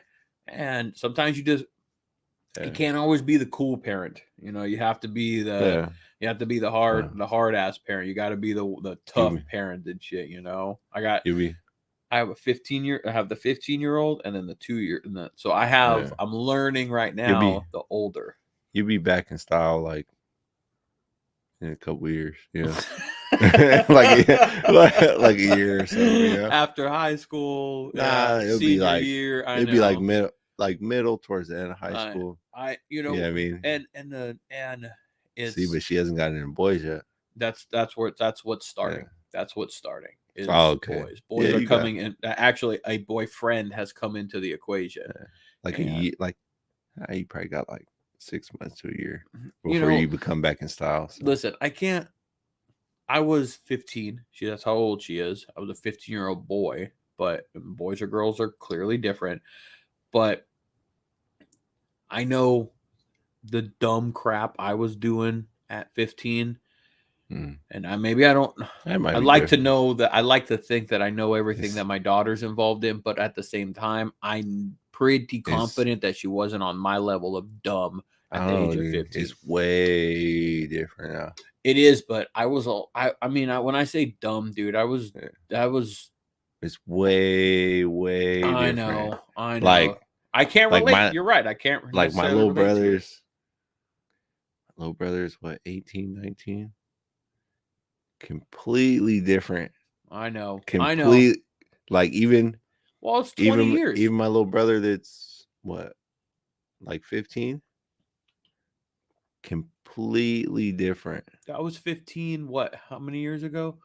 25 years ago. Hey, but I'm saying like they're into completely different stuff. Like my little brother, he's like the 18, 19-year-old. I think he's about to be 19. Yeah, he's about to be 19 in November. But he doesn't even want to drive. My daughter does. See, but it's just differences and stuff. Like he doesn't even care about driving. I mean, like when I was because you don't need to. There's Uber and there's all these other things now. When I was what 15, 16, I was ready to drive. I was jonesing. Yeah, I was ready. That was because you know why? That was freedom. That's but you know what but you know what the difference though is now? And they stay in the house all day. But you know what the difference now is? Back then, you didn't have no Uber. You had taxis.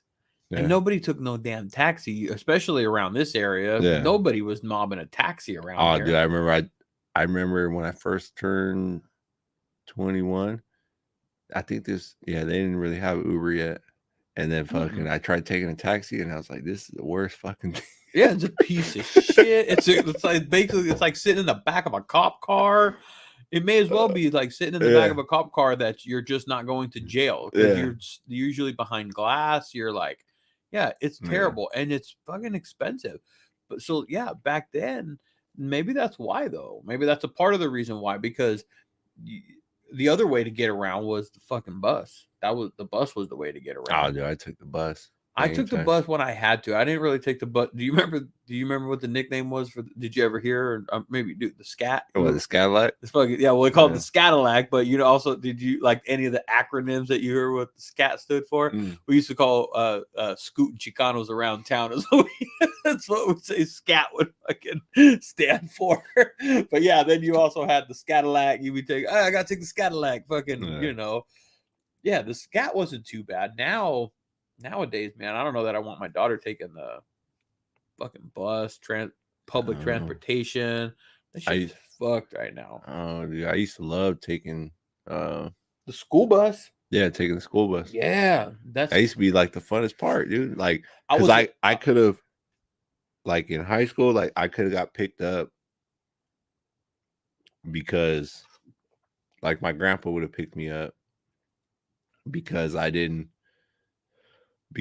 have a bus that went all the way down to my house. So it only went halfway. And then like they expected us to walk the rest of the way. Look at. See, maybe it's walk. I didn't understand that. Bitch, stop listening. See? I don't know. Yeah, the bus. Maybe the feds shut down your Instagram. and now they're listening in. See? I need to figure out how to turn that off, man. Yeah. Well, they're listening on. You got to turn off all that talk to speak stuff. I know. I use that shit too. Like when I'm driving. See, that's why. When I'm driving, because it's easy when you're driving. You're like, I think, and then you hit go, and it's pretty accurate. Was the fucked up part. Or when you know that it's accurate, you know that they're listening well. Yeah. Or you just get like a Bluetooth system that does it all. I have that in my truck. Like you just get like a radio or whatever, or just get it. Oh no, because you got one of those green bubble phones. What's a green bubble? One of those Androids that you got. Get the fuck out of here! Fucking green bubble. Fuck off! What's wrong with my Android? You're an iPhone guy. Yeah, you got to upgrade your life to a blue bubble. I stopped fucking with that iPhone number 3 or something like that. It wasn't the right phone for me. You got tired of getting clear pictures. You know what? Huh? Just like you said, fuck it. I'd rather have videos that look all you'll pixelated. Notice business people and business type people have a note. It's more customizable than those things right there. I mean, this has like a stylus. You can take some notes. Like you can use. It's more versatile, I guess, for a lot of the shit that I do, especially now. I mean, there's a thing called Apple Pen. No. With like with the Instagram shit and all that stuff, the versatility of this versus maybe with an iPhone now. But you got to remember, I haven't used an iPhone since like iPhone 3. Yeah, I mean, you just been happy with, getting pixelated videos and stuff like that. I got perfectly video. Every video that I take, online. But try sending it to somebody. I don't care if you fucking don't send me. That's why I'll just take my own right there. I'm good. I'm good with it. I don't need you to send me fucking stuff. I can take a clear video and then I can send you a clear video unless you have green bubbles. And I can't. But if I send it to another green bubble from mine, it goes really good. No, not really. Yeah. You know what I do with mine and my wife's? I don't know. You probably send it to her an email. No. We have it's really simple. It has this little quick share thing, and you just hit quick share files, and it's literally, I swear, I'm talking videos of our kids that are like, it sends them to me wirelessly, like within like AirDrop 5 seconds. I guess so. I don't know if that's what it is. Like same thing. And I get like really high resolution, like the same quality pictures that she takes with hers. I still get on my phone. Yeah. But I only get them that way. You're right. Anytime the video or any of that stuff comes through from an iPhone. So you gotta be next to each other when you send people videos. So like you could be like. That was it. It was 3 fucking hours. Well, what time is it? Oh shit. But we're talking about, Mike said, because we have green bubbles. We have what bubbles? So that's what I said, and then he said, "You have green bubbles." Do you know what a green bubble is? We have green bubbles. He, I guess, would green have the bubble blue text bubble. messages. Yeah. Oh, because we're Android? I get Yeah. it. I didn't get it until he said that. I said, yeah. Then I got it. I'm like, well, hey, I like my Android. You've been on Android forever. Yeah, fuck the iPhone, man. I mean, I guess. I mean, just, hey, you should be happy with those pixelated videos, unless you're next to each other. You could just show them the video, but No, she could send instead it you're to like, me. hey, Send it to us. you're like, and let me tap your phone and show it to you. Get the fuck out of here. For the guy that doesn't like to be on camera or anything like that, he's talking shit about videos and pictures and all that. I mean, I like to see clear videos. Yeah. Where are you going? I was going to say if you wanted anything. If not, then I was just going to go to bed.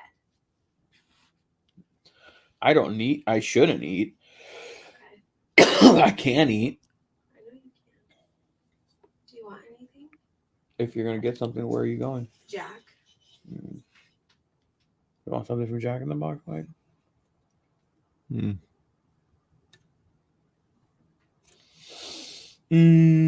Oh, you're going. I'm going to go if he wants to eat something, which what's going to happen is... So it's all on you if you're eating. If I don't go, he's going to come to bed and be like, what's there to eat? And stuff. Yeah, I guess you can get some chicken tacos. Chicken tacos? I mean, tacos or chicken sandwiches? maybe a little bit of both. Okay, do you want anything? You want some tacos and chicken sandwiches? Yeah, that sounds fun. Okay, anything? No, nothing to drink. No, I don't need anything to drink. Got plenty of beer. Where's the camera?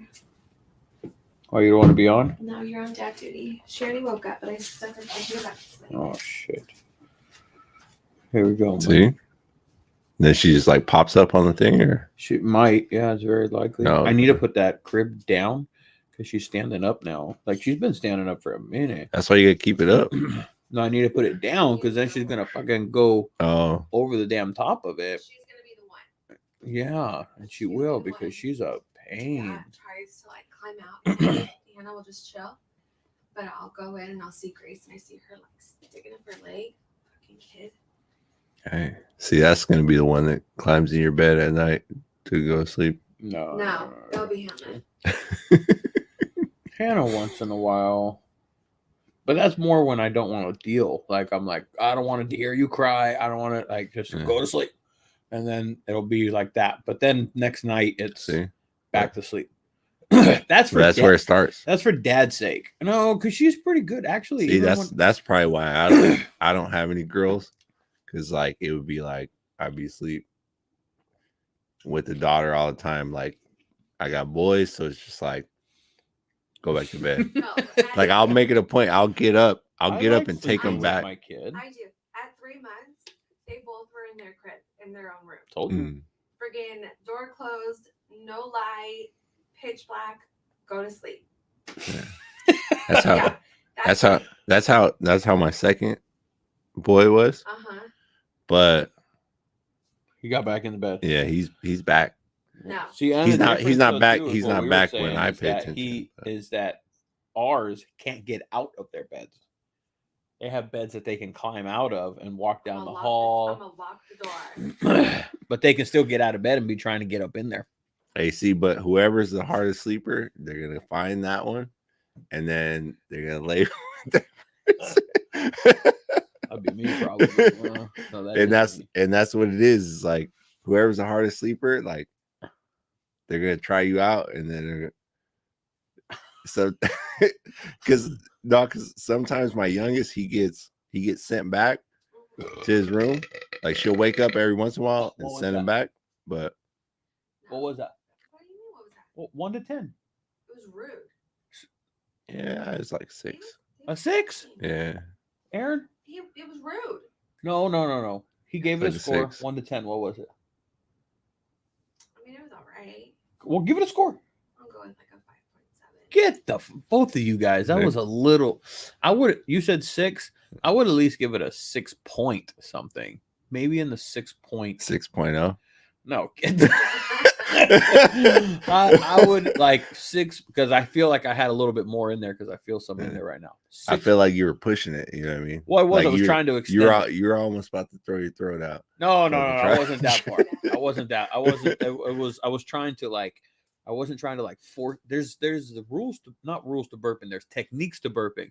If you go too fast, then it's really loud, but it's really short. If you control it, you can like see that's what I was trying to do. Yeah. I was trying to But go. you gotta get that. You gotta get the extension to where it's like where it's loud though. You got to really bottle that up. Yeah. Maybe I can do. I got a little bit more beer in this, and then maybe I can do it by the end of this beer right here. Oh, yeah, you got to bottle those up. I've learned the I Belgian think technique. if you get the what was the other one, the picante? Yeah, I saw that one. What kind was that one? I don't know, dude. Try a different flavor. I just seen it and I was like, I'll try that one. I can fuck with that one. I just went for the good old fashioned. Know what I like. Yeah. You know what did you drink? An Institution? Yeah. Where'd you pick that? Where'd you pick this up from? West Coast IPA. Where'd you stop? Right here at Sam's? Yeah, Sam's. Yeah, that's where they have all that crap stuff and everything, huh? Yeah, I went to school with that guy. Nah, I don't get too. Well, this is a local brewery though, too, isn't it? In Camarillo. Yeah, that one right off the freeway, isn't it? Yeah, I thought I've seen I don't get too like crazy, and then like people that's, drink that's like crazy fucking, for me. That's a craft beer, right? I don't drink any of that stuff. It's a West Coast though IPA. Well, what does that mean? It's just this like is how this is a Modelo Michelada. What is that? What is it? It's like the Mexico coast. It's like the color of it or how they brew it or something. For IPA? Yeah. See, I'm not into beers that much. I just end up going with like the good old. I don't know. I don't like all the, people get the brown coffee ones and all the extra shit. And it's like, dude, just stick with basic. With what you know. It's like, I'll just get like, I figured out like West Coast IPA is just like. That's your zone? That's like my zone. If it like deviates, like. Did you listen to the podcast I did with my buddy? But the Preston, they're the brewery. They're gonna open a brewery in Fillmore, actually. Right there in your little backyard, right there. I've been waiting on that thing to come out. Yeah, I just did a podcast with him a couple of weeks ago. Give it a listen. It's all the information about it, but Red Engine. That shit's gonna it'll blow up over there. That's what I was telling him, and he's like, "Oh, I feel like it's just gonna be like my friends are just gonna show up." I'm like, "No, man, I'm telling." Because it's like the 126 coming through Fillmore. Yeah. There are so many people that pass through there, fucking all day, every day. Yep. And that thing's gonna fucking blow up. Fillmore needs it. Fillmore needs something like that. Fillmore will keep it steady. Fillmore will keep it steady, like with business, because Fillmore needs a hangout spot for people to go to, like a brewery of that sort. So Fillmore, I think, will keep it the locals will keep it steady. Yeah, but the weekend comes. Exactly. The traffic and everything that passes through there is what will keep it like pumping. That's what I feel like will be his success. Dude, like you see, like on the weekend, it's like you wake up on a Saturday, you hear fucking, like when there's a big fucking group of Harleys coming through, like it's like you hear it every single fucking time. You know what I should talk to him about is hello? Do you want anything else? Why? There's a fucking line here. I've got 1, 2, 3, 4, 5, 6 cars ahead of me before I order. I don't care. How long is Mike gonna be there for? I don't know. Probably wrap up soon. Okay. Bye. So this is a long ass line. Yeah. That's what I told her. It's about that time. But I think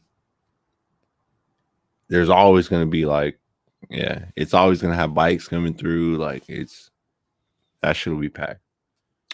Guaranteed. What? That brewery. Oh, yes. I'm sorry. Fucking, I had a brain fart. I want to do a bike night with him there. That's what I want. When I was talking to him when he was here, I want to try and host like something right there maybe like a little destination spot, like on a Sunday, like a little bike It'll- parking or something like yeah, that, because a 'cause lot you'll of bikes get- roll through there. Yeah, and you'll get a lot of stuff coming down from like Santa Clarita area and all that stuff, and LA area. Over the 23 from Moore Park, it's all that Yeah. like all that Yeah. stuff right there. Yeah, I think he's gonna do pretty He'll well. do- He's put a lot of time and And money into the thing, man. And I can guarantee you it'll probably be like, as long as they got decent beer, Oh yeah, then it'll probably be a bigger brewery than what decent beer and some kind of, break oven pizza or whatever. It'll probably be bigger than like what Institution is right now. that's what he's doing. That's what I think he's gonna start out with. He's gonna do like some pizza, Yeah. some salads, some stuff like that to get rolling and stuff. Yeah. So I think he said he was hoping by end of year that it's open. Yeah. I think, but I don't know. I think they were saying like fucking next year, like beginning of next year. Oh really? Yeah. He was saying during the podcast, end of year is when he's wanting. Yeah. Maybe But then he has to wanting and staff. actually doing, or Yeah, I I mean, get it. Then you he know. has to staff and all that stuff too. So Yeah, it's yeah, like he's you got- never know. Like Yeah, he might have the building and all that stuff done. It's big. It's like, you know, the building. It's a big ass. It's a Is it? big ass building. Yeah, it's like 8,000 square feet. I think is what he was telling Oh me. yeah. Yeah, it's a big building. He's doing a really. He showed Oh, me. it's like gonna be at the beginning then. He showed me the renderings, like what they're gonna do Yeah. inside and stuff. It's gonna be a nice. Definitely, it's gonna be a nice spread, a nice environment. Yeah. You know, it's his out game from his. He's a firefighter, hence the Red Engine brewing that is kind of branded. And then right there by the fire station. Yeah, I too. think it's like right across the street from the fire station. But I told him, like, dude, I'm gonna bring the cavalry. Like when you definitely you're opening and like during all that time, I'm gonna be telling everybody and like cruise by, and everybody's gonna be excited about it. And of course, you know, it's always like boom at the beginning, and then you'll, like I said, you'll have your regulars, but the traffic is really gonna like it'll the whole thing to it, because there's always back and forth. So Yep. no matter what, like if he promotes it properly, then once they catch on to it, then it'll be steady flow, because no matter what, there's always fucking heavy traffic going back and forth through that section, no matter what. There's like weekends, there's always people going back and forth.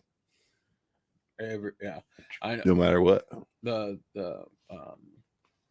My uncle has a farm that's along the 126 there. Same thing. Yeah. Shit's fucking constantly all day. Truckers stop there all the time because it's like a fruit stand, shit like that. So that's exactly to that point. That's exactly what the fuck is about to happen. Yeah. Hey, so have you collected any parts for the bike? For what bike? For your fucking bike. What are you doing with it? Is it just parked right now because of the low I have side? all the parts. You're just chilling with it right now. I just haven't even been worried about it, dude. Just a racing shit right now.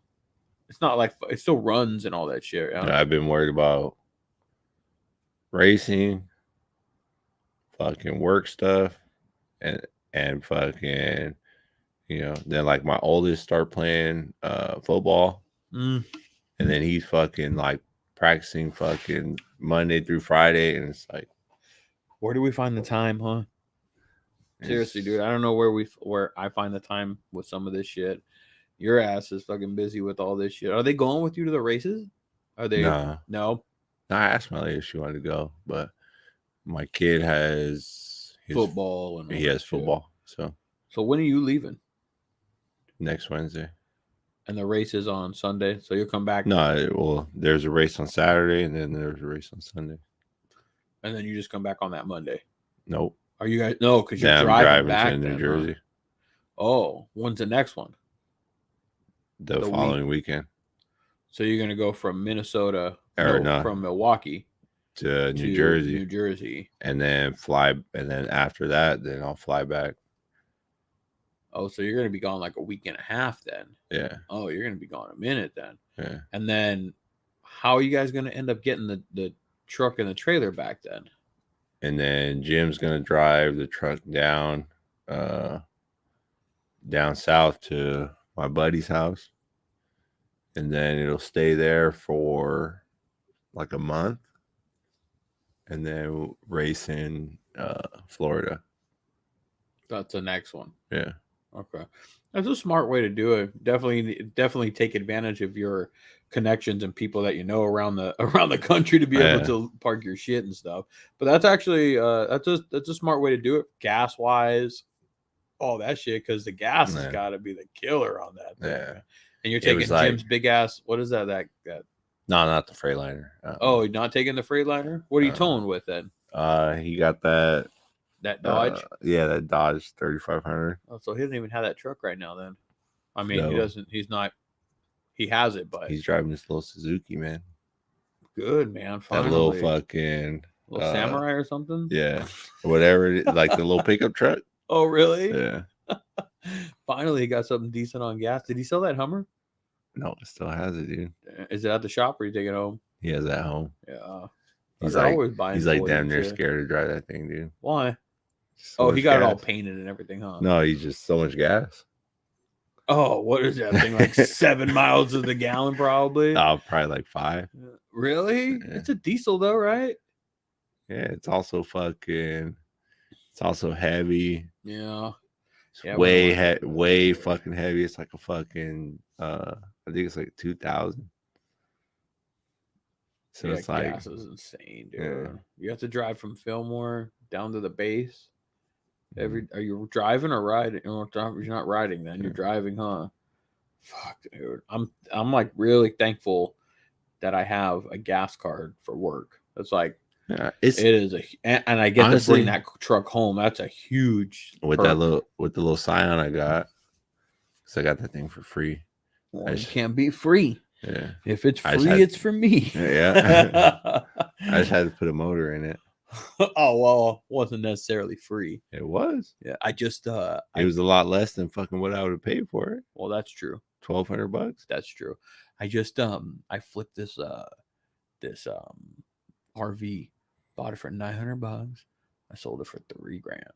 Oh, dude, you sound like Jim in this fucking school bus right now. 4 days, dude. Like 4 or 5 days. I'm like, and now I found this other RV that's nicer, and now I have the money to go buy it, and I'm like, but hey, man, I'm an opportunist. That's what I like to call myself. Get a toy hauler, dude.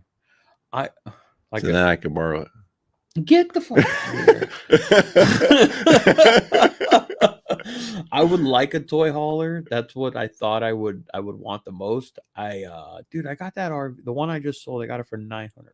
Dude, yeah. I could. It's a little older. It was an '86 Winnebago. Yeah, all those are worth money though. Yeah, and it ran, it drive. Yeah. It was just the smart thing was for me to do what I did with it. You know, it wasn't the right starting one. But I found this other one that I'm like looking at it and I'm like, well, I turned my money into a little bit extra money. And if I can go buy this one, I might just go buy a fucking other one. Now, you know? I would like to have one for the family, you know, but just get a toy hauler you could drive. I know. And then I could borrow it.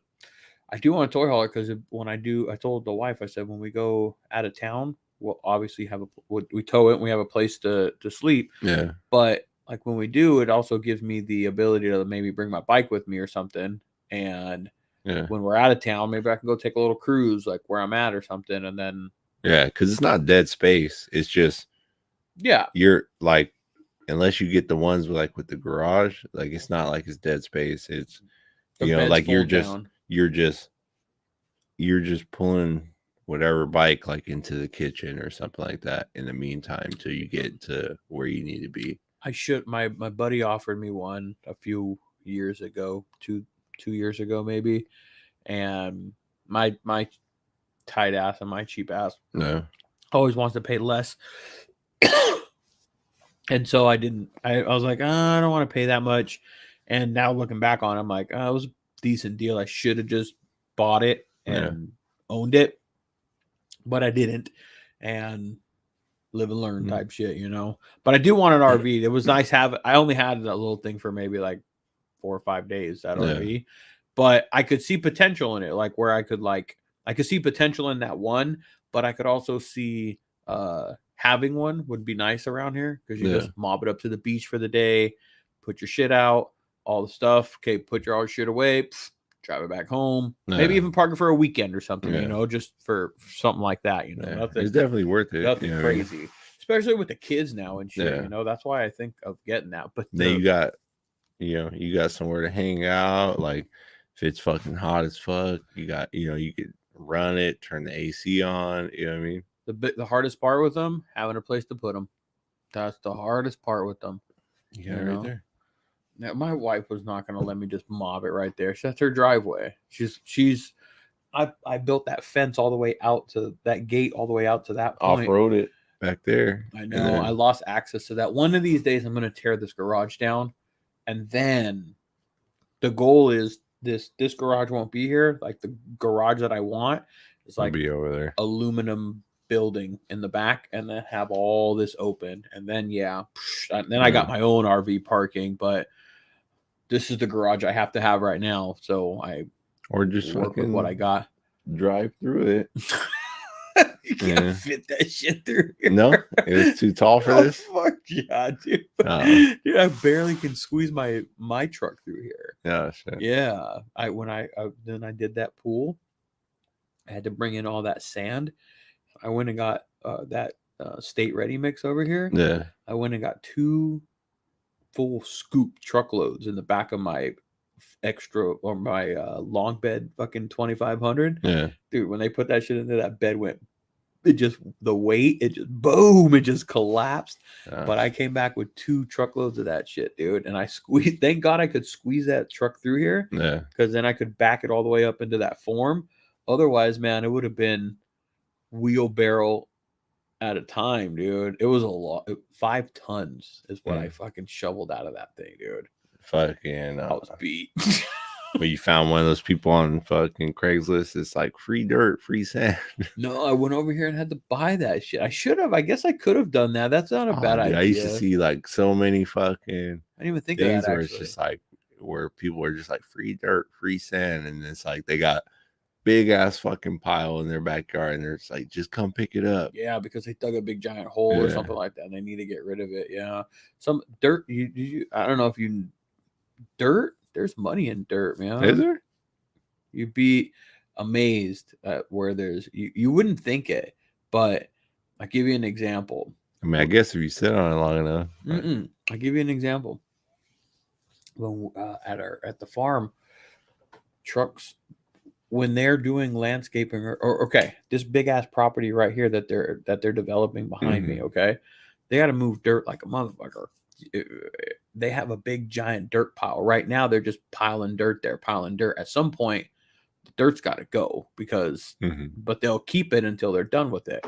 But they'll have dirt, and so trucks will come in. It's got to go somewhere, and they'll find places like maybe a farm, or they'll find a place where they can go and dump this dirt, and they'll pay the people where they're dumping it to dump the dirt because it's cheaper to go and dump it somewhere else than it is to take it to the dump by the pound and all that shit. So if you have land to be able to do that, where because you can get permits for stuff like that, where you can build, like you're building arenas or you're building whatever, maybe you're developing your land, you get permits to accept dirt, and you can turn money off of dirt. You would never until there's. What I have learned is that there's money to be made but in everything. You wouldn't think it. But what I'm saying is like, but if you're the person trying to get rid of the dirt, you're going to have to pay. No. You know why though? Because, okay, not all the time. If you know how to do it right, if you're the person, if you find somebody that needs dirt, exactly, and that's what I'm saying is because the people that want the dirt, they need to take it to other places to go, and there's brokers that want dirt. They need dirt. They need fill dirt. Oh, I'll take it, and then they go sell it to the people that need that load of dirt, You wouldn't think that there's money just in soil. No. It's amazing, man. That's why if you look on the road and you see all them trucks moving around and they're moving dirt and rock and all that stuff, it's money, money, money, money. It's crazy. Yeah. I've learned that there's money in every single thing. The dumbest shit that you didn't think that there'd be a chance to make money in. See, hey, somebody's making it. See, the thing that got to figure out, the one thing that we got to figure out right now, right? See, I'm out here giving away trillion dollar ideas. This is a $1 trillion idea that I'm about to throw out here. I'm listening. And if it's worthy, I want to go in on it. It's a $1 trillion idea. Let's see. Let's hear it. If you can figure out a way to dispose of lithium batteries, trillionaire. What is the problem? How do they dispose of them now? They can't. They bury them. They have to get rid of them. They have to burn them or something. They have to do something. There's no way to dispose of lithium batteries. It's like they're putting them at a dump. Like in containers and just storing them. They're just holding on to them. There's no way to dispose of them. It puts out so much pollution to make them. And they have no way to dispose of them. So all the batteries that are in cell phones and all of them, the Teslas, they have all of this stuff. There's no way to dispose of them. Yeah, that would probably. I guess that would $1 trillion idea. The question I now have then in that sense is, with everything that we have in the world, with the Elon Musk that we have of the world and all these fucking brains and it takes time to figure stuff out. So it's like they're creating problems, but they haven't yet figured out a solution. I know. That's the fucked up shit we're in, man. They create a lot. There's this whole thing. I'm going to go down this road a little bit just because it's on my, I'm thinking about it when we're talking about this. They're like, you hear this whole thing right now about $10,000 college forgiveness and debt and stuff like that. Dude, I mean, I don't know how you interpret that shit, but to me, that's just straight up like a grab for votes. Like that is like it is. And the fucked up part, the funny part about it is, hear the coyotes. Is that what that is? That's coyotes. Yeah. Yeah. My wife's like, better make sure the fucking dog's in because. Yeah. Oh, yeah. Yeah, they caught something. Fucking, the fucked up part is that if you have a private student loan, it does not apply. Oh yeah, it has to be government. It has to be a government student loan. When the government got involved with pretty college much funding, it was fucked. It's gonna be fucked. So pretty much it's not really, in reality, it's not really costing them money because they've already put that money out. It's like saying, well, here you get a 10% discount is basically what. Nobody's giving you and handing you any fucking money or that's what I'm saying. Like, they're not handing you any money. They're just telling you, you know what, you don't have to pay us back, dude. So it's and that's the thing is like, so it's like he's trying to play it smart, you know what I mean? Oh, but did you go to college? No college debt, nothing like none of that sort. I went to like VC for a while, and I was like, yeah. Wasn't for you. Yeah, I get it. But I mean, you didn't care. I didn't go out and get all in debt. No. Okay. Well, I mean, yes, you go into debt, but you also come out on the other end with a piece of paper that society says that you should have or makes you better. But it doesn't really. So a bachelor's degree means nothing anymore. No, a degree doesn't mean shit anymore. So, but what I'm just saying in general, like, so right now, like my lady got her bachelor's degree, right? But that's just expensive, huh? No, it was free. But government or scholarships and all that shit. Huh? Yeah, government stuff. But fucking and then VA stuff. But fucking I take like advantage of it too. her stuff, like her fucking degree pretty much means nothing because for like what she went to school for, what she studied in, all that stuff, fucking Is it flooded? You can't get a job in her field without at least a master's degree. What's her field? It's like what is it? Mental health. Oh yeah. Okay. Yeah. Especially, I'm assuming in California, there's probably even more hoops and check marks and boxes that you have to check off. Like, because in California, it's overregulated. But most of the stuff now, like you can't get a job unless it's like you have something above a bachelor's. Yeah, we were talking about them. Look at the food showed up, Mike. Bam. Nope, not that I saw. Not that I saw. Where are you going? Inside. Okay, we'll be in there soon. Whatever. You know what's fucked up about this shit is that why am I having to? I'm paying for it. That money ain't just like the government's not just saying wipe your hands of it. Oh, that's why they already raised your taxes. Exactly. They're gonna clear it for those people. They're gonna forgive it for those people that have that debt, but they're gonna forgive it based off of taxing everybody else more.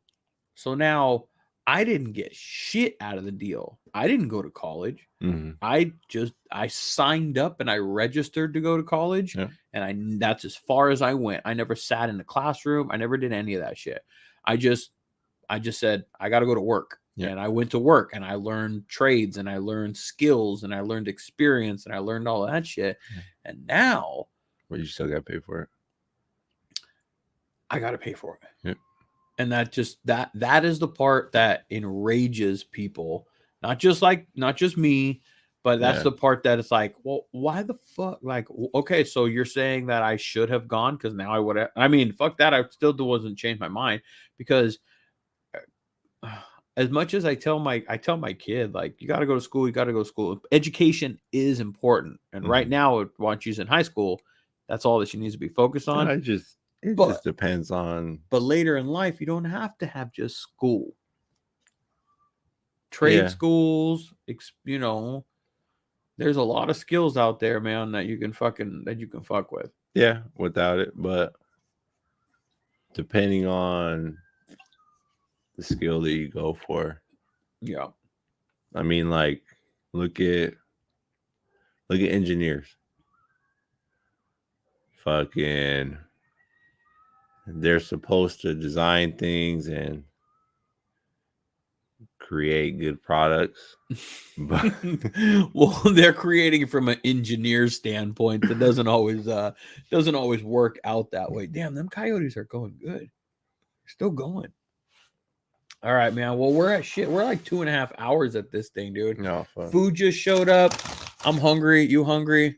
Sorry. Let's wrap this shit up, dude. You'll be in Milwaukee. What next week? What dates? We are from it's what, the 2nd to the 4th. That's next weekend then. Yeah. Next weekend. So a week from today, basically. Yeah. You will be, I mean, you'll be there sooner, but race day is a week from today. Yeah. I'll post this and shit before, and I'll tag you and all that shit in it. Yeah. So you'll be in Milwaukee, and then from there, you guys are going to go to New Jersey. Yeah. That's the next race. The 9th through the 11th. And you'll be out there with Jim, the teams. I think Jim might come in on like Saturday or something. Oh, okay. Okay. But yeah, like is it just yours, or are you taking both bikes out there? What? The Dyna's going. Okay. And then we have another Dyna that's going, the Devin rides. So yeah, it'll be the bagger, the 2 Dynas, and then dope. Well, I wish you good luck out there. Don't It'll be- DQ yourself this time. Okay. I'm not worried about it at none of these tracks. It's like, dude, because they're not adding fucking imaginary corners. Yeah. So the rest of the tracks are laid out for you. the rest of the tracks are laid out. They're not just adding imaginary corners that fucking don't make any sense. You know. Well, go out there and bang gears as fast as you can, as hard as you can, rip it as hard as you can. You know, I don't want you to put it down, but I want you to push it to its limits, you know, like, because that's the level you got to get to. Yeah. Right. That's the only way you get better. Is pushing it to pushing yourself to your limits. I'm sure the bike will take more than what maybe you even can throw at it right now. I'm sure, but pushing it to your limits is how you get better, I guess, you know. Yeah. That's the only way to. So is Gary going out there with you guys too? Yeah. Yeah. Right on. Just practice. I know, dude. It's seat time. That's what it fucking boils down to, man. So, well, good luck out there, man. I wish you well, and I don't know, bring home a trophy. Hey, we'll see. Yeah. There's a lot of heavy hitters out there. I know, but nonetheless, homeboy, good luck, man. We'll see. All right, dog. Appreciate it, man. All right. Let's eat, dog. Let's eat.